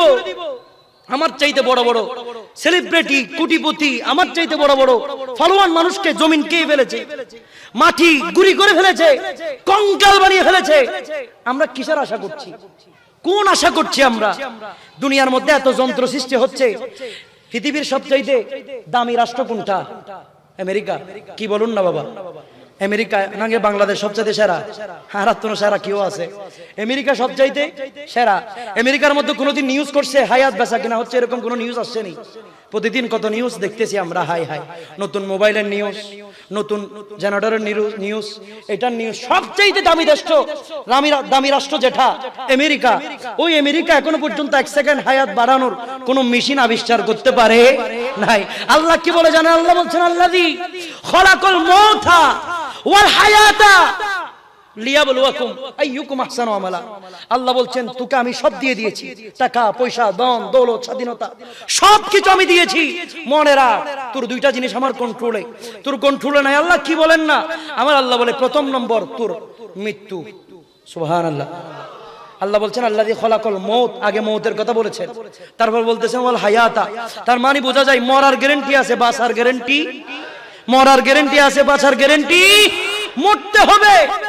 হায়াত সৃষ্টি করার আগে মওত সৃষ্টি করেছে আপনার। আপনি মরবেন, কোনো সন্দেহ নাই। আমি মরে যাব, কোনো সন্দেহ নাই। ওই মসজিদের পালকি আপনার জন্য অপেক্ষা করছে, ওই মসজিদের পালকি আমার জন্য অপেক্ষা করছে, ওই মুয়াজ্জিন এলান করার জন্য অপেক্ষা করছে, ওই কবরের মাটি আমার জন্য খালি বসে রয়েছে, ওই কবরের পোকামাকড় আমাকে খাওয়ার জন্য বসে রয়েছে, কবরের বিষাক্ত সাপ আমাকে চুম্বল দেওয়ার জন্য বসে রয়েছে। অতএব আমরা যেন দুনিয়া করতে গিয়ে এই কবরের কথা বলে না যায়, আখিরাতের কথা বলে না যায়। আল্লাহ বলছেন বাল তুসিরুনাল হায়াতাদ দুনিয়া এই দুনিয়া আসল দুনিয়া নয়। তোমাদের জন্য আসল দুনিয়া হচ্ছে ওয়ালাল আখিরাতু খায়রুন ওয়া আবকা। তোমাদের জন্য আসল দুনিয়া হচ্ছে আখিরাতের দুনিয়া। অতএব এই নকল দুনিয়া করতে গিয়ে আমরা যেন আসল দুনিয়ার কথা ভুলে अरे जिंदगी की किराया का घर है, जिंदगी की किराया का घर है, एक ना एक दिन बदलना पड़ेगा, मौत जब तुझे को आवाज देंगे, घर से बाहर निकलना पड़ेगा, घर से बाहर निकलना पड़ेगा। ठीक ना? अरे जिंदगी किराया का घर है, एक ना एक दिन बदलना पड़ेगा, मौत जब तुझे को आवाज देंगी, घर से बाहर निकलना पड़ेगा, घर से बाहर निकलना पड़ेगा। এটাই বাস্তবতা। মৃত্যুর রশি আল্লাহর হাতে, দুনিয়ার সব পাওয়ার আপনার কাছে আছে। আল্লাহ টান দিলে মরতে হবে, টান দিলে মরতে হবে। বাঁচার কোনো সুযোগ নেই। আপনার ক্ষমতা, আপনার পাওয়ার, আপনার দাম্ভিকতা, আপনার কোয়ালিটি, আপনার যোগ্যতা, আপনার সুপ্রিম পাওয়ার, আপনার নেতা, আপনার সভাপতি, কেউ আপনাকে এক সেকেন্ড হায়াত বাড়ায় দিতে পারবে না। অতএব নিজের হিসাব নিজের সাথে, জাররা জাররা আল্লাহর দরবারে সব হিসাব দিতে হবে। কোন দিকে যাচ্ছেন, কার বিরুদ্ধে বলছেন, কাকে হেয় করছেন, কার হক নষ্ট করছেন, হিসাব করার দরকার আছে না নাই বাবা? প্রতিদিন তো মানুষের দোষ নিয়ে অনেক তাড়াতাড়ি করেন। হুজুর এটা এটা করছে, ওইটা এরকম বলছে, হুজুর এটা খারাপ, এটা এরকম, ইমাম সাহেব এটা করছে। প্রতিদিন তো দোষ তালাশ করতে থাকেন। একদিন আজকে বসে একবার নিজের দোষ তালাশ করিয়েন। কয়টা ভালো কাজ করছেন, কয়জনের হক নষ্ট করেন নাই, কয়জনকে সুখে রাখছেন, কয়জন আপনার জবান থেকে হেফাজত ছিল, কয়টা সত্য কথা বলেছেন, নিজেকে নিজে একবার প্রশ্ন করিয়ে। কেমন? অনেকদিন তো অন্যজনকে আঙ্গুল দেখাইছেন, কিন্তু নিজে দেখেন আর কি। অন্যজনকে যখন আঙ্গুল দেখান, তিনটা আঙ্গুল আপনাকে আপনি দেখেন, আপনি বুঝেন না। অন্যজনকে যখন এভাবে আঙ্গুল দেখাবেন, তিনটা আঙ্গুল আপনি আপনাকে দেখাচ্ছেন, আপনি জানেন না। সেই জন্য অন্যজনকে দেখানোর সময় নিজেকে একটু করে দেখবেন, আয়নার সামনে দাঁড়াবেন। আসলে কি আমি হক পথে আছি? আসলে আমি সত্য কথা বলছি? আসলে আমি হক পথে চলছি? দেখবেন নিজের কাঠগড়ার মধ্যে নিজে সবচাইতে বড় আসামি। আফসোস করতে করতে আপনি হয়রান হয়ে যাবেন। হাই হাই, এমন এমন গুনাহ করছি, মা তো লাথি মেরে ঘর থেকে বাহির করে দেওয়ার দরকার ছিল। এমন এমন গুনাহ করছি, বাবা জানলে তো বাবা আমাকে অস্ত্র দিয়ে মেরে ফেলার দরকার ছিল। এমন এমন গুনাহ করছি, আমাদেরকে তো আল্লাহ এখনো পর্যন্ত সুস্থতার মাধ্যমে চালাচ্ছে। আপনি আফসোস করতে করতে হয়রান হয়ে যাবেন। সেই জন্য নিজের দোষ তালাশ করেন। যারা মুমিন, যারা মুত্তাকি, যারা পরহেজগার, তারা অন্যের দোষ তালাশে ব্যস্ত থাকে না, নিজের দোষ তালাশে ব্যস্ত থাকে। কথা বলুন ঠিক কি না? সেই জন্য অন্যের পিছে লাগা, অন্যের এটা করা, অন্যের ছুরি মারা, অন্যের পিছন দিয়ে ক্ষতি করা, এগুলো বন্ধ রাখেন। এগুলো বন্ধ করেন, পারলে আল্লাহর ওয়াস্তে এগুলো বন্ধ করে দেন। নিজেকে নিজে চিন্তা করেন, আল্লাহ আপনার কত পেয়ারা হতে পেরেছি। এই বছরের রাতের মধ্যে এখন গিয়ে ঘরের মধ্যে বসবেন, বসার পরে ভাববেন এই বছর আপনি কয়জনকে লাথি মেরেছেন, বসার পরে ভাববেন কয়জনের হক আপনি নষ্ট করেছেন, বসার পরে ভাববেন কয়জনের জমি আপনি দখল করেছেন, বসার পরে ভাববেন কয়জন আপনার কথার মাধ্যমে কষ্ট পেয়েছে। এগুলো সব চিন্তা করবেন। চিন্তা করার পরে আল্লাহ পাক রব্বুল আলামিন কি বলে জানে? বান্দা তুই গুনাহ করেছিস, বান্দা তুই জানা করেছিস, বান্দা তুই বুঝতে পেরেছিস তুই যে গুনাহগার সেটা, বান্দা তুই গুনাহ করতে করতে গুনার পাহাড় বানিয়েছিস। তুই টেনশন করিস না, লা তাখনাতু মির রাহমাতিল্লাহ, ইন্নাল্লাহা ইয়াগফিরুয যুনুবা জামিআ, ইন্নাহু হুয়াল গফুরুর রহিম। বান্দা তুই গুনাহ করেছিস, জানা করেছিস, তুই মনে রাখ তোর গুনাহ যত বড়, তোর গুনাহ থেকে আমার রহমতের চাদরটা বড়। ভিক্ষুক বলে আমি মাওলার দরবারে আসামি বলে তওবার উদ্দেশ্যে একবার হাত বাড়িয়ে দেয়। ইন্নাল্লাহা ইউহিব্বুত তাওয়াবিনা ওয়া ইউহিব্বুল মুতাতাহহিরিন। মনে রাখ তাওয়াবিন তওবাকারী বান্দাদেরকে আমি আল্লাহ বড় ভালোবাসি। যে আল্লাহ আমাদেরকে ভালোবাসেন সেই আল্লাহ আমাদেরকে ক্ষমা করতে পারে কি পারে না? পারে কি পারে না? রাতের অন্ধকারে উঠবেন, তিনটা যখন বাসবে, যখন কনকনে শীত যখন পড়তে থাকে, সবাই যখন ঘুমাইতে থাকবে, আমার আল্লাহ ওই ধরনের মানুষকে বড় পছন্দ করে। কোন ধরনের মানুষ জানেন? যে এই ধরনের মানুষ রাতের গভীরের মধ্যে পরিবার, বউ, বেটি সবাইকে রেখে আল্লাহর মহব্বতে উঠার মাধ্যমে, উজু করার মাধ্যমে, জাই নামাজ বিছানোর মাধ্যমে আল্লাহর দরবারে যখন মাথাটা যখন ঝুঁকিয়ে দেয়, আমার আল্লাহ ফেরেশতাকে বলো, এই ফেরেশতা একটু জানা আমার বান্দা সিজদায় গিয়েছে কি বলে একবার দেখ। আমার বান্দা চাইলে ঘুমাইতে পারতো, চাইলে বউ নিয়ে আনন্দ করতে পারতো, সব সব সুযোগ সুবিধা থাকার পরেও সেই গভীর রাতের মধ্যে শীতের মধ্যে সেই মাথাটা আমার কুদরতি পায়ে ঢুকিয়ে দিয়েছে। আমার আল্লাহ বলে ফেরেশতা যা না, কি বলে দেখ। ফেরেশতা যখন কানটা লাগিয়ে দেয়, ফেরেশতা শুনতে লাগে সুবহান রাব্বিয়াল আলা, সুবহান রাব্বিয়াল আলা, সুবহান রাব্বিয়াল আলা, সুবহান রাব্বিয়াল আলা। তখন ফেরেশতা আল্লাহরে বলে গো আল্লাহ, আপনার ওই বান্দা সিজদার মধ্যে গিয়ে আপনারা ডাকে সুবহান রাব্বিয়াল আলা বলে, সুবহান রাব্বিয়াল আলা বলে। তখন আমার আল্লাহ বলে ওই ফেরেশতা, ওই মানুষটা গভীর রাতের মধ্যে দুনিয়ার সব কিছু বাদ দিয়ে আমি মাওলার কদমের মধ্যে মাথা ঝুঁকিয়ে দিয়ে সুবহান রাব্বিয়াল আলা বলছে, আমাকে পবিত্র বলে ঘোষণা দিচ্ছে, যা সিজদা থেকে ওঠার আগে আমার বান্দার 50 বছরের গুনাহ মাফ করে তাকে পবিত্র বানিয়ে দেয়। 50 বছরের গুনাহ 50 সেকেন্ডে ক্ষমা করতে পারে একজন, তিনি কে? ক্ষমতা আল্লাহর আছে না নাই? হায় হায় হায় হায়, কি করছেন আপনি? কোন দিকে যাচ্ছেন? আল্লাহ বলছেন মা গররাকা বিরব্বিকাল কারীম, কিসে তোমাদেরকে আমার থেকে দূরে সরিয়ে রেখেছে? কোন জিনিস আল্লাহ থেকে আমাদেরকে দূরে সরিয়ে রেখেছে? নামাজের ডাক আসে, নামাজ পড়তে পারি না, ভালো কাজে গেলে আমাদের বাধা চলে আসে। কেন? কিসে আমাদেরকে গ্রাস করেছে? শরীর থেকে রোজ আইতে দেরি। যে দুনিয়ার জন্য আপনি আল্লাহকে বলে গিয়েছেন, সেই দুনিয়া আপনাকে শেখা দিয়ে দিবে, আপনি কল্পনাও করতে পারবেন না। আপনি আফসোস করবেন, আপনি আফসোস করবেন, আপনি কাঁদবেন, কাঁদানি কেউ শুনবে না। আপনি রোনা জারি করবেন, আপনার কষ্ট কেউ বুঝবে না। আপনার কষ্ট কেউ না বুঝলেও বুঝে একজন, তিনি কে? আপনার মনের অবস্থা কেউ না জানলেও জানে একজন, তিনি কে? সেই জন্য সে আল্লাহর দরবারে দাঁড়িয়ে যান, রাতের অন্ধকারে দাঁড়িয়ে যান, সিজদা দিয়ে মাথাটা ঝুঁকিয়ে দেন। আর যুবক ভাইয়েরা, যদি আমার আওয়াজ যদি তাদের কান বরাবর যায়, তাদের পায়ে আমি হাত রেখে কথাগুলো বলে যাচ্ছি, মুরব্বী যদি আল্লাহরে যদি 100 বার ডাকে, আল্লাহ একবার সাড়া দিবে। আপনি যুবক যদি একবার আল্লাহরে ডাক মারেন, আমার আল্লাহ 100 বার সাড়া দিবে। সেই জন্য যৌবনের ইবাদত কার পছন্দ? আল্লাহর যৌবনের ইবাদত বড় পছন্দ। আমার যুবক ভাই, এই যৌবনটা হেলাই দোলাই এদিক সেদিক কাটায়েন না। এই যৌবনটা দুনিয়াবি রং তামাশার মধ্যে কাটায়েন না, প্রেমিকার নেশার মধ্যে কাটায়েন না। আমার নবীজি সাল্লাল্লাহু তাআলা আলাইহি ওয়াসাল্লাম বলছে, যেই পুরুষটা ওই 31st নাইট রাতের মধ্যে কোন মহিলার প্রস্তাব পেয়েছে, কোন মহিলা ডাকছে, ওগো যুবক আসো, আমি তোমাকে সব দিয়ে দিব, সুযোগ থাকার পরও যেই যুবক কোন নারীর দিকে না তাকিয়ে নিজেকে হেফাজতে রাখতে পারবে, আমার নবী বলছে, যেই মানুষ সুযোগ থাকার পরও, সুযোগ সব জানা করার সুযোগ থাকার পরও জিনা না করে নিজেরকে হেফাজতে রেখেছে, কাল কিয়ামতের ময়দানে যখন কোনো ছায়া থাকবে না, যখন সূর্যের তাপ পড়তে থাকবে, মানুষের মগজগুলো হিসতে থাকবে, মানুষ ওই গামের সাগরে যখন বাঁচতে থাকবে, যেদিন কোনো ছায়া থাকবে না, সেদিন একটা ছায়া থাকবে, সেটার নাম আরশ আজিমের ছায়া।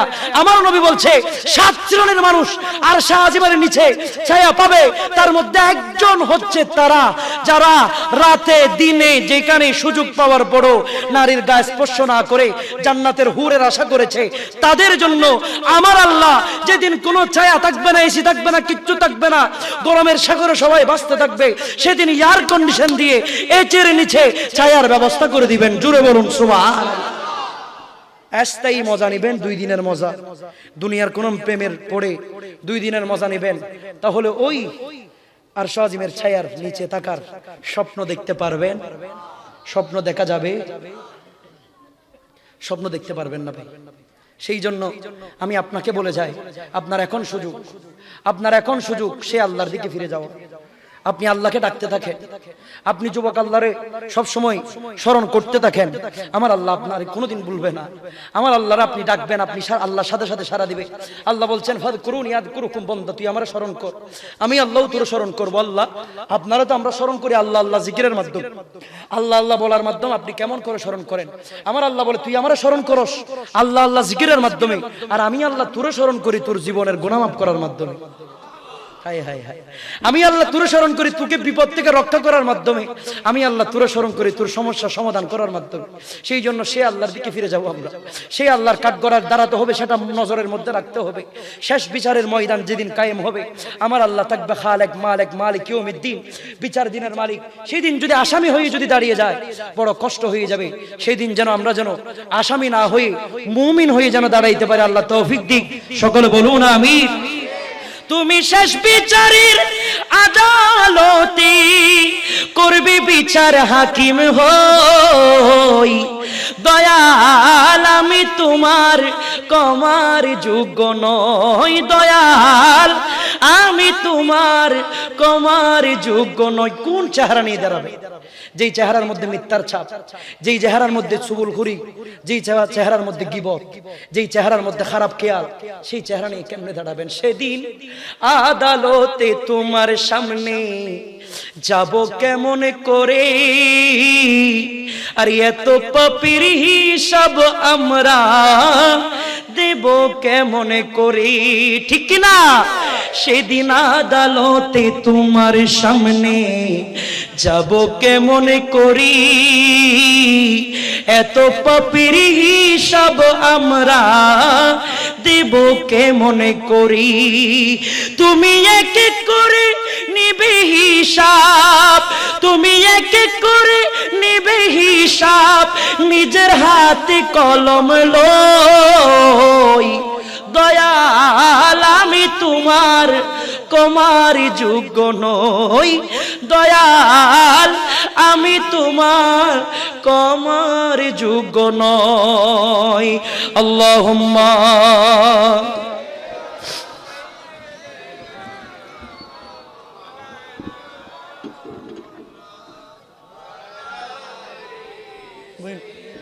বইন না, কষ্ট পেয়েছেন আপনারা, বিরক্ত হয়েছেন মনে হয়। তাহলে খেয়াল করেন, আবু বকর সিদ্দিকের মনে আসেনি পছন্দের তালিকার সাথে আমাদের তালিকা মিল? আবু বকর সিদ্দিকের পছন্দের তালিকার সাথে আমাদের তালিকার মিল। তাহলে আবু বকর সিদ্দিকের পছন্দের তালিকা কয়টা? কয়টা ছিল পছন্দ? সর্বপ্রথম পছন্দ আন-নজরু ইলাহি, আপনি নবীর নূরানি চেহারার দিকে তাকিয়ে থাকা আমি আবু বকরের সর্বপ্রথম পছন্দ। জোরে বলুন সুবহানাল্লাহ। দ্বিতীয় নম্বর পছন্দ, আবু বকর সিদ্দিক বলছে, ইয়া রাসূলুল্লাহ, ইয়া হাবিবাল্লাহ, ইনফাকুল মালি ইলাই, আপনি নবীর কদমে আমার সমস্ত সম্পদ কুরবান করে দেওয়া, সেটা আমার দ্বিতীয় নম্বর পছন্দ। জোরে বলুন না সুবহানাল্লাহ। আজকে আপনারা যারা, একটু মনোযোগ কামনা করছি, আগা মাথা কিছু বুঝবেন না মনোযোগ না দিলে, আজকে আপনারা যারা মিলাদুন নবীকে পছন্দ করে এখানে বসেছেন, মিলাদুন নবীর পাগল হয়ে যারা এখানে বসেছেন, আজকে মনে রাখবেন এটা আবু বকর সিদ্দিকের মনের পছন্দের তালিকার মধ্যেও ছিল। জোরে বলুন না সুবহানাল্লাহ। আবু বকর সিদ্দিকী জান্নাতি নাকি জাহান্নামী? জান্নাতি, সেটা সার্টিফিকেট দিয়েছেন কে? রাসূলুল্লাহ সার্টিফিকেট দিয়ে দিয়েছেন। ওই আবু বকর সিদ্দিক বলে, যেই মানুষ আমার নবীর পক্ষে, মিলাদুন নবীর পক্ষে যেই মানুষ একটি দিরহাম ব্যয় করবে, কানা রফিকি ফিল জান্নাহ, আমি জান্নাতি সার্টিফিকেট প্রাপ্ত, আমার নবী আমাকে সার্টিফিকেট দিয়েছে, আমি বলে দিচ্ছি, ওই মানুষ, যেই মানুষ একটি দিরহাম নবীর প্রেমে, মিলাদের প্রেমে ব্যয় করবে, সে আমার সাথে জান্নাতের বন্ধু হবে। জোরে বলুন সুবহানাল্লাহ। সে আমার সাথে কিসের বন্ধু হবে? জান্নাতের বন্ধু হবে। তাহলে আমরা আজকে মিলাদুন নবীর পক্ষে টাকা খরচ করেছি, মহব্বত প্রকাশ করেছি, তাহলে জান্নাতে বন্ধু হব কার? আবু বকরের। কার বন্ধু হব বাবা? আবু বকর সিদ্দিকের সাথেই জান্নাতে থাকতে পারবো। আল্লাহ আমাদের ইখলাসকে কবুল করুক, সকলে বলুন আমিন। তাহলে আবু বকর সিদ্দিকের দ্বিতীয় নম্বর পছন্দ কি? আমার নবীর কদমে সমস্ত সম্পদ ব্যয় করে দেওয়া। এখন আপনাকে যখন বলি নবীর মিলাদের জন্য কিছু টাকা দেন, আপনি কি করেন? হায়দার হামনা দেনা, ঠিক কিনা বলুন না? আপনি আমি কি বলি, আমাদের থেকে কায়দার কাজ নাই না, সবগুলো নবীর জন্য দিয়ে দিব। মিলাদ প্রত্যেক বছর মিলাদুন নবী গরম করে না, এইরকম অনেক মানুষ বলে, কি বলে না? বলে। মনে রাখবেন ভাইজান, এই কথাগুলো বলবেন না। নবীর জন্য খরচ করতে পারা, মিলাদের জন্য খরচ করতে পারা, সেটা শুধু ভাগ্য না, সৌভাগ্যের বিষয়। জুড়ে বলুন সুবহানাল্লাহ। নবীর জন্য সাহাবায়ে কেরাম নিজের সবকিছু বিলীন করে দিতেন। আবু বকর সিদ্দিক তো একদিন চুলার ছাই পর্যন্ত নবীর জন্য নিয়ে এসেছেন। জোরে বলুন না সুবহানাল্লাহ। আর আমরা আমাদের সম্পদ থেকে কিছু টাকা কি দিতে পারি না? কিছু সময় কি দিতে পারি না? আমাদেরকে আল্লাহ সেই তৌফিক, আবু বকর সিদ্দিকের মতো সেই জজবা আমাদের কলবের মধ্যে দান করুক, সকলে বলুন আমিন। আর একটু জবান খুলে বলুন আমিন। ওই আবু বকর সিদ্দিকের আদর্শ যেন আমরা বুকের মধ্যে যেন পালন করতে পারি, আমাদেরকে সেই শক্তি, সেই তাকত, সেই জজবা আমাদেরকে দিয়ে আমাদের কলবকে জীবিত করার আল্লাহ আমাদেরকে তৌফিক, শক্তি দান করুক, সকলে বলুন আমিন। আমি যদি আবু বকর সিদ্দিকের কথা যদি এইভাবে বলতে চাই, ওনার গুণের শেষ নাই, উনি সর্বগুণে গুণান্বিত ছিল, ওনার গুণের কোনো শেষ নাই। এত গুণ আল্লাহ পাক রব্বুল আলামিন ওনার ভিতরে দিয়েছেন। আমার নবীর পরে হাসরের মাঠে নেককার হয়ে যিনি উঠবেন উনি আবু বকর সিদ্দিক। আর একটু জোরে বলবেন না সুবহানাল্লাহ। কোন আবু বকর সিদ্দিকের আলোচনা আমি আপনাদেরকে শুনিয়েছি ভাই, আপনি অবাক হয়ে যাবেন। কালিমা পড়ার দিক থেকে যিনি সর্বপ্রথম উনি আবু বকর সিদ্দিক। কালিমা যিনি সর্বপ্রথম পড়ে নিজেকে ইমানদার বানিয়েছেন উনি আবু বকর সিদ্দিক। সাহাবীর দিক থেকে যিনি সর্বপ্রথম উনি আবু বকর সিদ্দিক। আল্লাহর ঘর খানায়ে কাবার মধ্যে যিনি সর্বপ্রথম ইসলামের পক্ষে খুতবা দিয়েছেন উনি আবু বকর সিদ্দিক। ইসলামের জন্য যিনি 40,000 দিনার কুরবান করে দিয়েছেন উনি আবু বকর সিদ্দিক। যিনি হযরত বেলালকে ক্রয় করে আজাদ করে দিয়েছেন উনি আবু বকর সিদ্দিক। হযরত আমির বিন মুগিরাকে ক্রয় করে যিনি আজাদ করেছেন উনি আবু বকর সিদ্দিক। হিজরতের রাতে আমার নবী নিজে পায়ে হেঁটে যার ঘরে প্রথম গিয়েছেন উনি আবু বকর সিদ্দিক। যিনি আমার নবীকে কাঁধের মধ্যে উঠিয়েছেন উনি আবু বকর সিদ্দিক। গারে সূরের মধ্যে যিনি সর্বপ্রথম প্রবেশ করেছেন উনি আবু বকর সিদ্দিক। গারে সূরের ভিতরে ঢুকে আমার নবীকে রান মুবারকের মধ্যে যিনি আরামের ব্যবস্থা করে দিয়েছেন উনি আবু বকর সিদ্দিক। গারে সূরের ভিতরে আমার নবীকে কষ্ট না দেওয়ার জন্য সাপের দর্শন সহ্য করে যিনি মুস্তাফাকে ঘুম থেকে জাগান নাই উনি আবু বকর সিদ্দিক। গারে সূর থেকে যিনি সর্বপ্রথম বের হয়েছেন উনি আবু বকর সিদ্দিক। হায় হায় হিজরতের পথে উম্মে মাহমুদের ঘরে যিনি প্রথম গিয়েছেন উনি আবু বকর সিদ্দিক। মদিনা শরীফ পৌঁছে কুবার জমিনে আমার নবীকে বসিয়ে যিনি সাইমানা টেনে ধরেছেন উনি আবু বকর সিদ্দিক। যিনি প্রথমে মসজিদের কুবার ইট লাগিয়েছেন উনি আবু বকর সিদ্দিক। রিয়াজুল জান্নাহ ক্রয় করেছেন যিনি উনি আবু বকর সিদ্দিক। মসজিদের নববীর প্রথম ইট যিনি লাগিয়েছেন উনি আবু বকর সিদ্দিক। জিনার ব্যাপারে কোরআনের মধ্যে আল্লাহ বলেছেন আল্লাযীনা ইউনফিকুনা আমওয়ালাহুম, জিনার ব্যাপারে কোরআনের মধ্যে আল্লাহ বলেছেন ফালাহুম আজরুম ইনদা রাব্বিহিম। জিনার ব্যাপারে কোরআনের মধ্যে আল্লাহ বলেছেন ওয়া সাইয়ুজান্নাবুহাল আতকা। জিনার ব্যাপারে কোরআন আল্লাহ বলেছেন আল্লাযী ইউতি মালাহু ইয়াতাযাক্কা। জিনার ব্যাপারে কোরআন আল্লাহ বলেছেন ওয়ালা সাউফা ইয়ারদা। জিনার ব্যাপারে কোরআন আল্লাহ বলেছেন ইল্লা বুতিগা ওয়াজহি রাব্বিল আলা। হায় হায় হায়, কার কথা আমি আপনাদেরকে শোনাবো? আমার নবীর পরে হাসরের মাঠে যিনি সর্বপ্রথম উঠবেন উনি আবু বকর সিদ্দিক। হাসরের ময়দানে আল্লাহর রাগ যখন বেড়ে যাবে, আল্লাহর জালালিয়ত যখন বেড়ে যাবে, আল্লাহ যখন রাগান্বিত হয়ে যাবেন, আমার আল্লাহর রাগকে নিয়ন্ত্রণ করার জন্য, আমার আল্লাহর রাগ দমানোর জন্য জিনার আমলনামা আমার নবী পেশ করবেন উনি আবু বকর সিদ্দিক। হাসরের ময়দানে আমার নবীর উম্মতের মধ্যে জিনাকে দিয়ে জান্নাত উদ্বোধন করানো হবে উনি আবু বকর সিদ্দিক। জুড়ে বলুন সুবহানাল্লাহ। ওই আবু বকর সিদ্দিকের কথা বলছি যিনি জান্নাতি, সুবহানাল্লাহ, যিনি নবীর সাথে একসাথে রওজার পাশে, সুবহানাল্লাহ। ডেকে লাও রাসূলুল্লাহ রওজা পাকের কিনারে, আমি কেঁদে কেঁদে হই গো সারা, ধন্য করো দিদারি। সুবহানাল্লাহ। দুই সাথী কি পাশের কি হাই, ঘুমিয়ে আছেন নিজুম নিরালাই, আমার অশ্রু বেজা এ সালাম পাঠিয়ে দিলাম শিওরে, মুদের অশ্রু বেজা এ সালাম পাঠিয়ে দিলাম শিওরে। ডেকে লাও রাসূলুল্লাহ রওজা পাকের কিনারে, আমি কেঁদে কেঁদে হই গো সারা, ধন্য করো দিদারি। জুড়ে বলুন মারহাবা।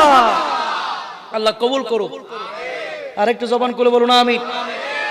হায় হায় হায় হায়, ওই আবু বকর সিদ্দিকের পছন্দের মতো আমাদের পছন্দকে যেন আমরা সাজাইতে পারি, আল্লাহ সেই তৌফিক দিক। সকলে বলুন আমিন। তাহলে আবু বকর সিদ্দিকের পছন্দ কয়টা শুনেছি আমরা? দুইটা। তৃতীয় নম্বর পছন্দ আবু বকর সিদ্দিক বলে আমার তৃতীয় নম্বর পছন্দ আমার নবীর কদমের মধ্যে বসে থাকা। বলুন সুবহানাল্লাহ। আমার নবীর কদম ধরে কি করা? বসে থাকা আমার তৃতীয় নম্বর পছন্দ। তাহলে একটু আমার সাথে একটু জবাব দিবেন, যেহেতু যে বিষয়ের উপর আমরা আলোচনা করেছি এগুলো একটু আমি আপনাদের থেকে জানতে চাই। আবার আবু বকর সিদ্দিকের প্রথম নম্বর পছন্দ কি? আমার নবীর নূরানি চেহারার দিকে তাকিয়ে থাকা। দ্বিতীয় নম্বর পছন্দ, আমার নবীর কদমের মধ্যে সমস্ত সম্পদ কোরবান করে দেওয়া। তৃতীয় নম্বর পছন্দ, আমার নবীর কদমের মধ্যে সারাদিন সারা রাত বসে থাকা। তাহলে আমাদের পছন্দ সেরকম বানাইতে চাই কি চাই না? আমাদের পছন্দের মধ্যে প্রথম নম্বর পছন্দ কি থাকবে? নবীর চেহারা তো দেখার সুযোগ নাই, আমার প্রথম নম্বর পছন্দের তালিকায় বসাইতে হবে আমার নবীর সোনালী গম্বুজ। বসাইতে পারবো? পারবো তো ইনশাআল্লাহ। দ্বিতীয় নম্বর পছন্দের তালিকায় বসাইতে হবে মেয়ের জন্য ল্যাপটপ কিনে দেওয়া না, ছেলের জন্য কার কিনে দেওয়া না, বন্ধুর জন্য ফ্লাইট বিক্রি করা না। এগুলো আমাদের পছন্দের তালিকা থেকে বাদ দিয়ে ওই পছন্দের তালিকার মধ্যে কক্সবাজার, আমেরিকা, বিভিন্ন দেশের মায়া, এগুলো বাদ দিয়ে দ্বিতীয় নম্বর পছন্দের তালিকায় বসাইতে হবে আমার সমস্ত সম্পদ নবীর জন্য কোরবান করে দেওয়া।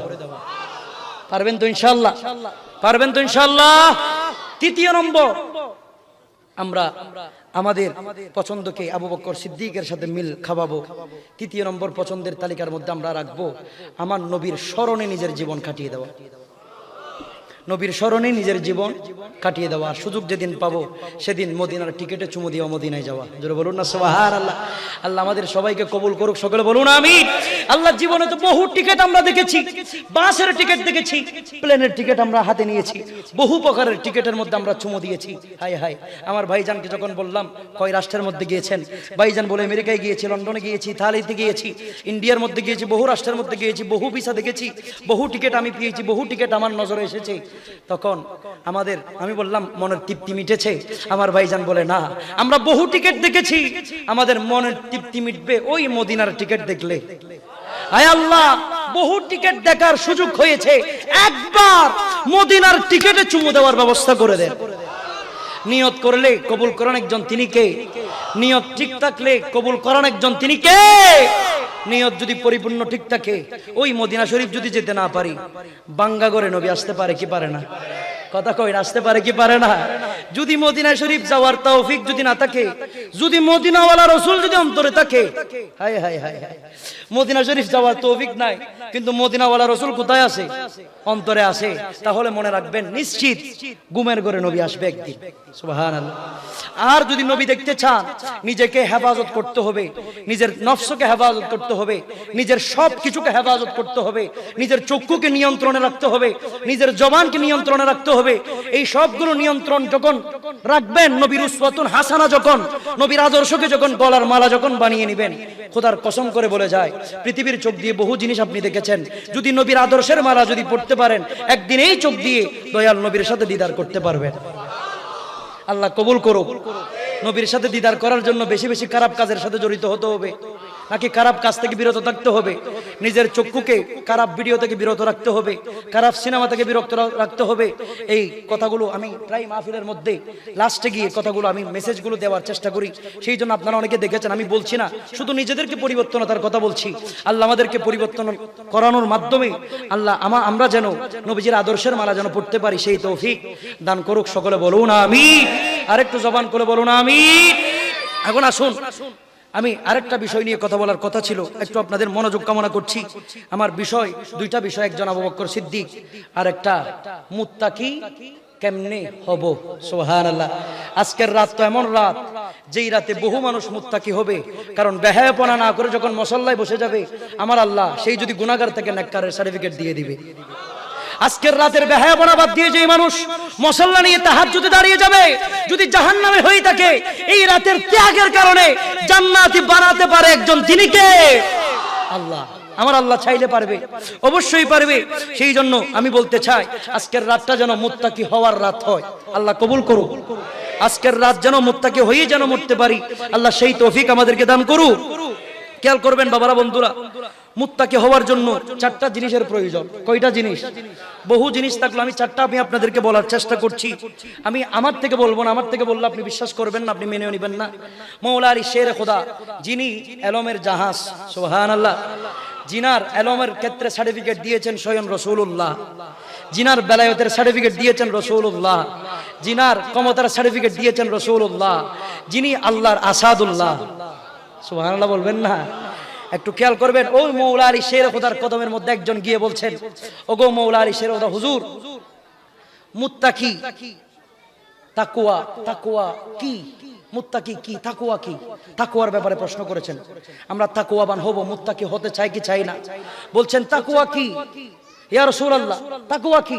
না, রাসূলের কদমে না, মাওলা আলীর কদমে। মাওলা আলী শেরের কথাকে বলছেন তাকওয়া কি? তখন মাওলা আলী শেরের কথা বলছেন তাকওয়া চারটা জিনিস। তাকওয়া কয়টা জিনিস? চারটা জিনিস, চার ধরনের কাজ তাকওয়া। এই চারটা জিনিস তোমার ভিতরে তুমি নিয়ে নাও, আল্লাহ তোমাকে তাকওয়াবানের সার্টিফিকেট দিয়ে দিবে। সুবহানাল্লাহ। আমরা তাকওয়াবান হয়ে মরতে চাই কি চাই না? তাকওয়াবানের সার্টিফিকেট নিয়ে কবরে যাইতে চাই কি চাই না? একটু খেয়াল করবেন, প্রথম নম্বরের মধ্যে আমার মাওলা আলী শেরে খোদা বলছেন আল খাউফু মিনাল জলিল। প্রথম নম্বর, তাকওয়ার প্রথম ধাপ হচ্ছে আল্লাহকে ভয় করা। সুবহানাল্লাহ। প্রথম নম্বর কি? আল্লাহকে ভয় করা। ইত্তাকুল্লাহ, আল্লাহরে ভয় করা। তাকওয়াবান যদি হতে চান, মুত্তাকি যদি হতে চান, পরহেজগার যদি হতে চান, সর্বপ্রথম কাকে ভয় করতে হবে? কাকে ভয় করতে হবে? নেতাকে, পুলিশকে, সভাপতিকে? ভয় করবেন কাকে? আল্লাহরে ভয় করবেন। দুনিয়ার কাউকে ভয় করলো না করলো কোনো সমস্যা নাই, কিন্তু আল্লাহরে ফাঁকি দেওয়ার কোনো সুযোগ? আল্লাহরে ভয় করতে হবে। যেখানে কেউ দেখে না সেখানে দেখে একজন, তিনি কে? যেটা কেউ জানে না জানে একজন, তিনি কে? শত দোষ দেখার পরও যিনি গোপন রাখছেন, তিনি কে? শত কিছু জানার পরও এখনো যিনি ইজ্জতের বোরকা পরিয়ে চালাচ্ছেন, তিনি কে? রুম বন্ধ করে যারা ব্যভিচার করার পরও মা বাবার সামনে যিনি এখনো আপনাকে আমাকে ল্যাংটা করে ছেড়ে দেয় নাই, তিনি কে? শত ত্রুটি করার পরও যিনি এখনো ভিক্ষুকের তালি হাতে ধরায় দেয় নাই, তিনি কে? শত খারাপ কাজ, ব্যভিচার, জেনা, সুদ, ঘুষ খাওয়ার পরও যিনি আমাদেরকে এখনো পর্যন্ত ইজ্জতের জিন্দেগি দিয়েছেন, তিনি কে? অতএব তাকে ফাঁকি দেওয়া যাবে? সেই আল্লাহকে ফাঁকি দেওয়ার খেয়াল আনা যাবে না। আল্লাহর ফাঁকি দেওয়া যাবে না, আল্লাহরে নারাজ করা যাবে না। আল্লাহর ভয় অন্তরে রাখতে হবে, সে আল্লাহর ভয় নিয়ে মরতে হবে। তাহলে যদি মরতে পারেন, তাকওয়াবান হয়ে আপনি মরবেন। জোরে বলুন না সুবহানাল্লাহ। সে আল্লাহর ভয় অন্তরে ধারণ করে আমাদের মরার যে মন মানসিকতা যদি আমরা সৃষ্টি করতে পারি, তাহলে আমি মনে করি আজকের মাহফিলে বসা আমাদের জন্য সার্থক হবে। আপনি বসলেন, আমি বললাম, কিন্তু আমল করতে পারলাম না, আল্লাহর ভয় অন্তরে রাখতে পারলাম না, তাহলে এই বসা বৃথা, এই আশা বৃথা। কথা বলুন ঠিক কি না? তাহলে মুত্তাকির প্রথম ধাপ কি? আল্লাহ কি? কাকে ভয় করা? আল্লাহকে ভয় করা। নেতার, বাপের চাপে, মায়ের চাপে নামাজ পড়ার না, আল্লাহর ভয়ে নামাজ পড়বেন। নামাজ কার? কার? আল্লাহ। আল্লাহর ভয়ে নামাজ পড়বেন। ভয় যখন অন্তরে আসবে আপনি যাকাত দিবেন। ভয় যখন অন্তরে আসবে আপনি হজ করবেন। ভয় যখন অন্তরে আসবে আপনি রোজা কোনোদিন খেলাপ করবেন না। কারণ যারা রোজা রাখে, যারা ভালো কাজ করে, যারা নামাজ পড়ে, তারা অবশ্যই আল্লাহকে দেখে নাই, না দেখার পরে বিশ্বাস করে আল্লাহকে ভয় করে এই ভালো কাজগুলো করে যাচ্ছে। কথা বলুন ঠিক কি না? সেই জন্য আল্লাহকে ভয় করার মাধ্যমে এই কাজগুলো করে যেতে হবে। নামাজ না পড়লে কেউ প্রত্যেক দিন না পড়ি, এইরকম অনেক মেন্টালিটি আসে না আমাদের। প্রত্যেক দিন তো পড়ি না, কই কিছু তো হচ্ছে না। মনে রাখবেন, প্রত্যেক দিন আপনি নামাজ পড়েন না, আপনি রোজা রাখেন না, ভালো কাজ করেন না, কিছু আবার হচ্ছেও না, তার মানে বুঝে নিবেন আল্লাহর রহমত আপনার থেকে উঠে গিয়েছে, যার কারণে আপনি এত খারাপ কাজ করার পর আল্লাহ আপনার দিকে নজর দিচ্ছে না। ঠিক কিনা বলুন না? যখন আপনার উপর আল্লাহর নজর থাকবে, আপনি খারাপ কাজ করার সময় আপনার ভিতর থেকে একটা বাড়ি আসবে, আপনি সহ্য করতে পারবেন না। এক ওয়াক্ত নামাজ মিস করলে আপনার ভিতরে যন্ত্রণা সৃষ্টি হবে। কেন? আল্লাহর রহমত আপনার উপর আছে বিদায় ভালো কাজ আপনি ছাড়তে পারছেন না। জোরে বলুন না সুবহানাল্লাহ। এখন আপনাকে আপনি প্রশ্ন করবেন, আপনাকে কিসে ডাকে? ভালো কাজে ডাকে নাকি খারাপ কাজে ডাকে? তখন আপনি বুঝতে পারবেন। এখন আমি আপনাদের থেকে যদি একটা কথা যদি জিজ্ঞাসা করি, ভাইজান নামাজটা কার? নামাজের মালিক কে? নামাজ আমরা কার জন্য পড়ি? নামাজ কার বইয়ে পড়ি? আল্লাহর বইয়ে। কোনো সন্দেহ আসেনি? আমি আপনাদেরকে নামাজ না পড়লে জাহান্নামে যাবেন, নামাজ না পড়লে দুজকি হয়ে মরবেন এটা বলবো না। কারণ এখানে এমন কোনো মানুষ নাই যে মানুষ জানে না নামাজ না পড়লে জাহান্নামে যাবে। ঠিক কিনা বলুন না? এমন কোনো মানুষ নাই যে মানুষ জানে না নামাজ না পড়লে জাহান্নামে যেতেই হবে। সবাই আমরা জানি, কিন্তু গাদ্দারি করে পড়ি না। এরকম গাদ্দার সমাজে বেশি নাকি কম? বেশি। আমরা সবাই জানি নামাজ না পড়লে দুজকে যাব, জাহান্নামে যাব, আমাদের জন্য আযাব অপেক্ষা করছে, কিন্তু তারপর আমরা গাদ্দারি করে কি করি না? নামাজ পড়ি না। এখন আমি আপনাদের কাছে একটা আযাবের কথা বলবো না, একটা কথা শেয়ার করতে চাই। ভাইজান নামাজের হুকুমদাতা কে? মুয়াজ্জিন আযান দিচ্ছে কার পক্ষ থেকে? মুয়াজ্জিন। আপনি মনে করতেছেন মুয়াজ্জিন ডাকতেছে না, এটা মূলত মুয়াজ্জিন ডাকে না, এটা মূলত ডাক্তার আল্লাহর মুয়াজ্জিনের মাধ্যমে আল্লাহ আপনাকে ডাকাচ্ছে। মুয়াজ্জিন আপনাকে ডাকতেছে, মূলত আল্লাহর আহ্বান আপনাকে করতেছে, আল্লাহর ডিউটি করতেছে মুয়াজ্জিন। উনি আপনাকে ডাকতেছে, আপনি কি করেছেন? অ্যাভয়েড করে চলে গিয়েছেন, নামাজ পড়েন নাই। আমি পড়ি নাই। তখন আমি জিজ্ঞেস করলাম, ভাইজান নামাজ পড়েন নাই কেন? আমার ভাইজান আমাকে উত্তরে বলছে, হুজুর নামাজ পড়ি নাই কারণ ব্যস্ত ছিলাম। জিজ্ঞেস করলাম কিসের ব্যস্ততা? আমার ভাইজান বলছে, হুজুর আমার ব্যবসার ব্যস্ততা ছিল। আরেকজন ভাইকে জিজ্ঞেস করলাম, ভাই নামাজ পড়েন নাই কেন? আমার ভাইজান বলে, হুজুর আমার চাকরির ব্যস্ততা ছিল, নামাজ পড়তে পারি নাই। আরেকজন ভাইকে জিজ্ঞেস করলাম, ভাই কিসের ব্যস্ততা ছিল, নামাজ পড়েন নাই কেন? আমার ভাইজান বলছে, হুজুর আমার সন্তান নিয়ে একটু ব্যস্ত ছিলাম, বিল্ডিং নিয়ে ব্যস্ত ছিলাম, গাড়ি নিয়ে ব্যস্ত ছিলাম, বাড়ি নিয়ে ব্যস্ত ছিলাম, এটা নিয়ে ব্যস্ত ছিলাম, ওইটা নিয়ে ব্যস্ত ছিলাম, নামাজ পড়তে পারি নাই। তখন আমি জিজ্ঞাসা করতে বাধ্য হলাম, আপনাকে ব্যস্ত বানিয়েছে কে? ব্যস্ত বানিয়েছে কে? তখন আমি জিজ্ঞাসা করলাম, ভাইজান আপনাকে ব্যস্ত বানিয়েছে কে? আমার ভাই আমাকে উত্তরে বলছে, হুজুর আমাকে ব্যস্ত বানিয়েছে কে? আল্লাহ। আমাকে ব্যস্ত বানিয়েছে আল্লাহ। তাহলে নামাজের জন্য ডাকে কে? বলে আল্লাহ। নামাজের জন্য আহ্বান করতেছে কে? বলে আল্লাহ। তাহলে আপনি ব্যস্ততা দেখাচ্ছেন কাকে? বলে আল্লাহকে। আপনাকে ব্যস্ততা বানিয়েছে কে? বলে আল্লাহ। তাহলে বোঝা যায় যে আল্লাহ আমাদেরকে ব্যস্ততা দেখাচ্ছে, ব্যস্ততা দিয়েছে, ব্যস্ত বানিয়েছে। আমরা নামাজ না পড়ার মাধ্যমে সেই আল্লাহকেই ব্যস্ততা দেখাচ্ছি। কথা বলুন ঠিক কিনা? আপনি নামাজ যখন পড়বেন না, আপনি ব্যস্ততা দেখাবেন সরাসরি আল্লাহকে। কাকে? আল্লাহকে। আরো সিম্পল করে বোঝাই আমি আপনাকে, আপনি সহজভাবে বুঝতে পারবেন। আপনি চাকরি করেন, ব্যবসা করেন, যা করেন, আপনাকে চাকরির চেয়ারে বসিয়েছে আমার আল্লাহ, সেটা আপনার মাথায় আছে তো? আসে না নাই? আপনি বড় র্যাঙ্কিং এর চেয়ারে বসেছেন, বড় চেয়ারম্যানের পদে বসেছেন, আপনাকে চেয়ারম্যান বানিয়েছে আমার আল্লাহ। এটা সকলের বিশ্বাস আছে না নাই? সব মানুষের এই বিশ্বাস অন্তরের মধ্যে আছে। টাকার বড় আল্লাহ আমাদেরকে 5 বার ডাকে, আমরা সারা দিই না। খেয়াল করেন, সহজভাবে আপনি বুঝতে পারবেন। আপনাকে যদি এখন যদি এমপি সাহেব যদি ফোন করে, সীতাকুণ্ডের এমপি, আপনি কি করবেন? বসে থাকবেন নাকি যাবেন? মনে করেন আপনাকে এমপি সাহেব ফোন দিছে, আসসালামু আলাইকুম, আপনি কোথায়? আমি আপনাদের বাজারে আসছি, একটু বাজারে আসেন। আপনি কি করবেন? বড় হবে বাদ লাখ বাদ কি ফরাহাই মাই, আর এমপি সাহেব ফোন দিয়ে দেয়, ঠিক না? চেয়ারম্যান সাহেব যদি ফোন করে, চেয়ারম্যান সাহেব যদি ফোন করে, আপনি কি করবেন? আপনি বলবেন, স্ত্রী বলবেন, চা দিচ্ছস রাখ, তোর চা ফরাকাবো, চেয়ারম্যান সাহেব বহুত ব্যস্ততার মাধ্যমে আর ফোন দিই, এত জন করিব, ঠিক কিনা বলুন না? আপনি আমি চেয়ারম্যান যখন ফোন দেয়, এমপি সাহেব যখন ফোন দেয়, নেতা যখন ফোন দেয়, বড় ভাই যখন ফোন করে, শত ব্যস্ততার ভিতরেও আমরা বড় ভাইয়ের ডাকে সাড়া দিই, নেতার ডাকে সাড়া দিই, সভাপতির ডাকে সাড়া দিই, এমপির ডাকে সাড়া দিই, চেয়ারম্যানের ডাকে সাড়া দিই। সেম মুহূর্তের মধ্যে আমার আল্লাহ আপনাকে মুয়াজ্জিনের মাধ্যমে ডাকছে। আপনি কি করেছেন? বাদ রেখে এমপির ডাকে গিয়েছেন, ওই মুয়াজ্জিন ডাকতেছে, আপনি জানেন। তখন আপনি কি করলেন জানেন? আপনি আল্লাহকে বুঝিয়ে দিয়েছেন, ওগো আল্লাহ আমার কাছে এমপি বড়, তুই আল্লাহ ছোট। উত্তর তো সেটাই দাঁড়ায়। আপনি যখন আল্লাহর ডাকে না গিয়ে, আল্লাহর ডাক একদিক থেকে আল্লাহর ডাক আল্লাহু আকবার আল্লাহু আকবার, ওই দিক থেকে চেয়ারম্যানের ফোন, এমপির ফোন, আপনি কি করলেন? বড় ভাই চলে গেলে আর ভাবো না, বড় ভাই চলে গেলে আর ভাবো না। চাকরির মধ্যে আছেন, ব্যবসার মধ্যে আছেন, আজান দিচ্ছে, ব্যবসা করতেছেন, আপনি কি করলেন? আজান দিলি দোকান, ব্যবসা বন্ধ করেন যাইতো না, দুটি আল্লাহ সুবহানাল্লাহ, ঠিক কিনা বলুন না? সেই চিন্তা নিয়ে আপনি ব্যবসা চলমান রাখলেন, আল্লাহর ডাকে সাড়া দিলেন না। আপনি চেয়ারম্যানের ডাকে সাড়া দিয়েছেন, আল্লাহ আপনাকে প্রতিদিন ডাকতে থাকে 5 বার, আপনি অ্যাভয়েড করে চলে যান, আপনি ইগনোর করে চলে যান, আপনি আমি গাদ্দারি করে চলে যাই। আমরা নামাজের মধ্যে যাই না, আমরা নামাজের মধ্যে যাই না। আমার ভাইকে আমি বললাম, ভাই ব্যস্ততা কাকে দেখাচ্ছেন? কিসের ব্যস্ততা দেখাচ্ছেন? কেন নামাজ পড়েন নাই? ব্যবসার কারণে, চাকরির কারণে, দোকানের কারণে, দুনিয়ার কারণে, বান্ধবীর কারণে, বন্ধুর কারণে, বিল্ডিং এর কারণে, সন্তানের কারণে, সবকিছুর কারণে আপনি নামাজ পড়তে পারেন নাই। এই সবকিছু দিয়েছেন আপনাকে কে? আমার ভাই বলছে আল্লাহ। তাহলে বোঝা যায় যে আল্লাহ আপনাকে সবকিছু দিয়েছেন, সেই আল্লাহকে আমরা ব্যস্ততা দেখাচ্ছি মনে হয়। কথা বলুন ঠিক কিনা? যে আল্লাহ আপনাকে দামি বানিয়েছে, সেই আল্লাহকে ব্যস্ততা দেখাচ্ছেন না তো? সেটা একদিন চিন্তা করবেন। এতটুকু মাথায় রাখবেন, যে আল্লাহ আপনাকে ব্যস্ত বানাইতে পারে, চাকরিজীবী বানাইতে পারে, ব্যবসায়ী বানাইতে পারে, শিল্পপতি বানাইতে পারে, বড় র্যাঙ্কিং এর চেয়ারে বসাইতে পারে, সেই আল্লাহ 1 সেকেন্ডের ব্যবধানে কালুসার মাজারের সামনে আপনাকে তালা নিয়ে বসিয়ে ভিক্ষুকের সার্টিফিকেট দিতে পারে। কথা বলুন ঠিক কিনা? এটাই বাস্তব।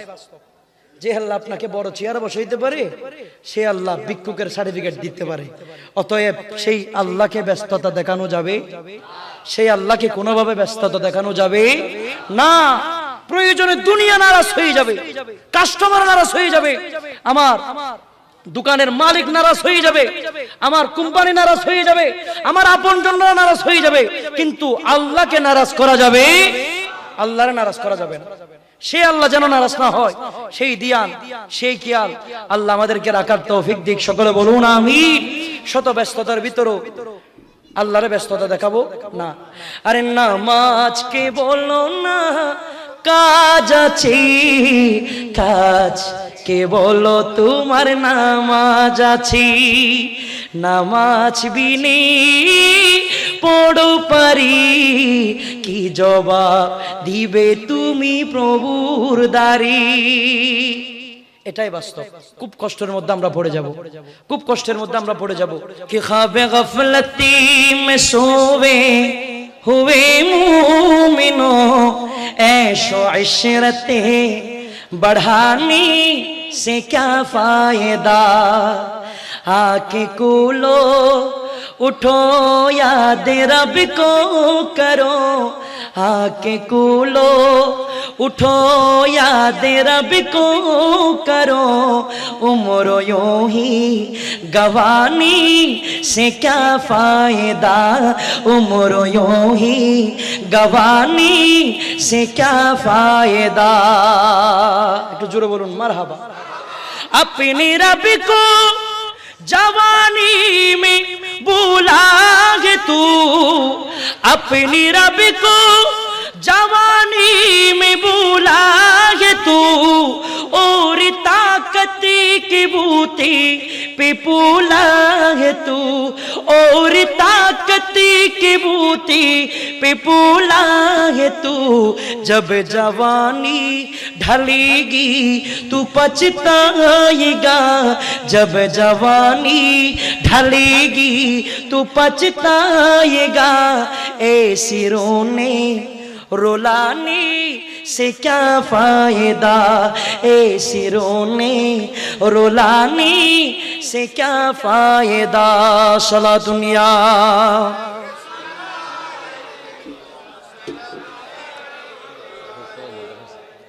আমি আর আলোচনা দীর্ঘায়ী করছি না। আমার যে বিষয় ছিল আমি আর এই সামনের দিকে যাচ্ছি না। আল্লাহ আমাদেরকে আমল করার তৌফিক দিক। সকলে বলুন আমিন। বিশেষ করে আজকের মজলিস থেকে আমরা যেগুলো শিখেছি, আমাদের মনের আঙ্গিনার মধ্যে এগুলো যেন আমরা সেট করতে পারি। শত ব্যস্ততার ভিতরে আল্লাহকে যেন ব্যস্ততা না দেখাই, শত কাজের ভিতরেও যেন আমাদের পছন্দের তালিকার মধ্যে যেন আমার নবীর সোনালী গম্বুজ যেন রাখতে পারি। শত দুনিয়াদারি করতে গিয়েও যেন আমাদের সম্পদের একটা অংশ যেন নবীর জন্য ব্যয় করতে পারি। আল্লাহ সেই তৌফিক আমাদেরকে দান করুক। সকলে বলুন আমিন। যে বিষয় বলে যে আপনারা কি আমার কথাগুলো বুঝেছেন? বুঝছেননি বাবা? যদি না বুঝেন তাহলে আমার আশা বৃথা, আপনাদের বসা বৃথা, জয়নাল হুজুরের আশাও বৃথা হবে যদি আপনারা খেয়াল না করেন, আমল না করেন। সেই জন্য আমি পায়ে হাত রেখে বলে যাই, প্রতিটা মাহফিল, আমাদের মাহফিলগুলো কমিটির মঞ্চ যেন আমরা না বানাই, এটা শিক্ষার মঞ্চ যেন বানাই। আল্লাহ সেই তৌফিক শক্তি আমাদেরকে দান করুক। সকলে বলুন আমিন। আমি কি বাঘের কিচ্ছা বলেছি? হরিণের কিচ্ছা, হাসাহাসি, কাটাকাটি, মারামারি এগুলো করছি নি ভাই? এগুলো করি নাই। আমি চেষ্টা করেছি, কারণ আপনার একটা প্রোগ্রাম আলোচনা করার জন্য আমি গুনাহগার হুজুরের দোয়া নিয়ে কতক্ষণ পড়ালেখা করার চেষ্টা করি। সেই জন্য আমি সেই স্টাডি করে আসি। আমি কষ্ট করে বললাম, আপনি কষ্ট করে শুনলেন কিন্তু আমল করেন নাই, এই আশা বসা সবগুলো বৃথা হবে। সেই জন্য পায়ে হাত রেখে বলে যায়, আল্লাহ আমরা যতটুকু শুনেছি তার মধ্যে একটা হলো আমল করার তৌফিক দিক। সকলে বলুন আমিন। আমার আলোচনার দীর্ঘায়ী না করে আমার আলোচনা আমি এখানে ইতি টানলাম। ওমা আলাইনা ইল্লাল বালাগ। আসসালামু আলাইকুম ওয়া রাহমাতুল্লাহি ওয়া বারাকাতুহু।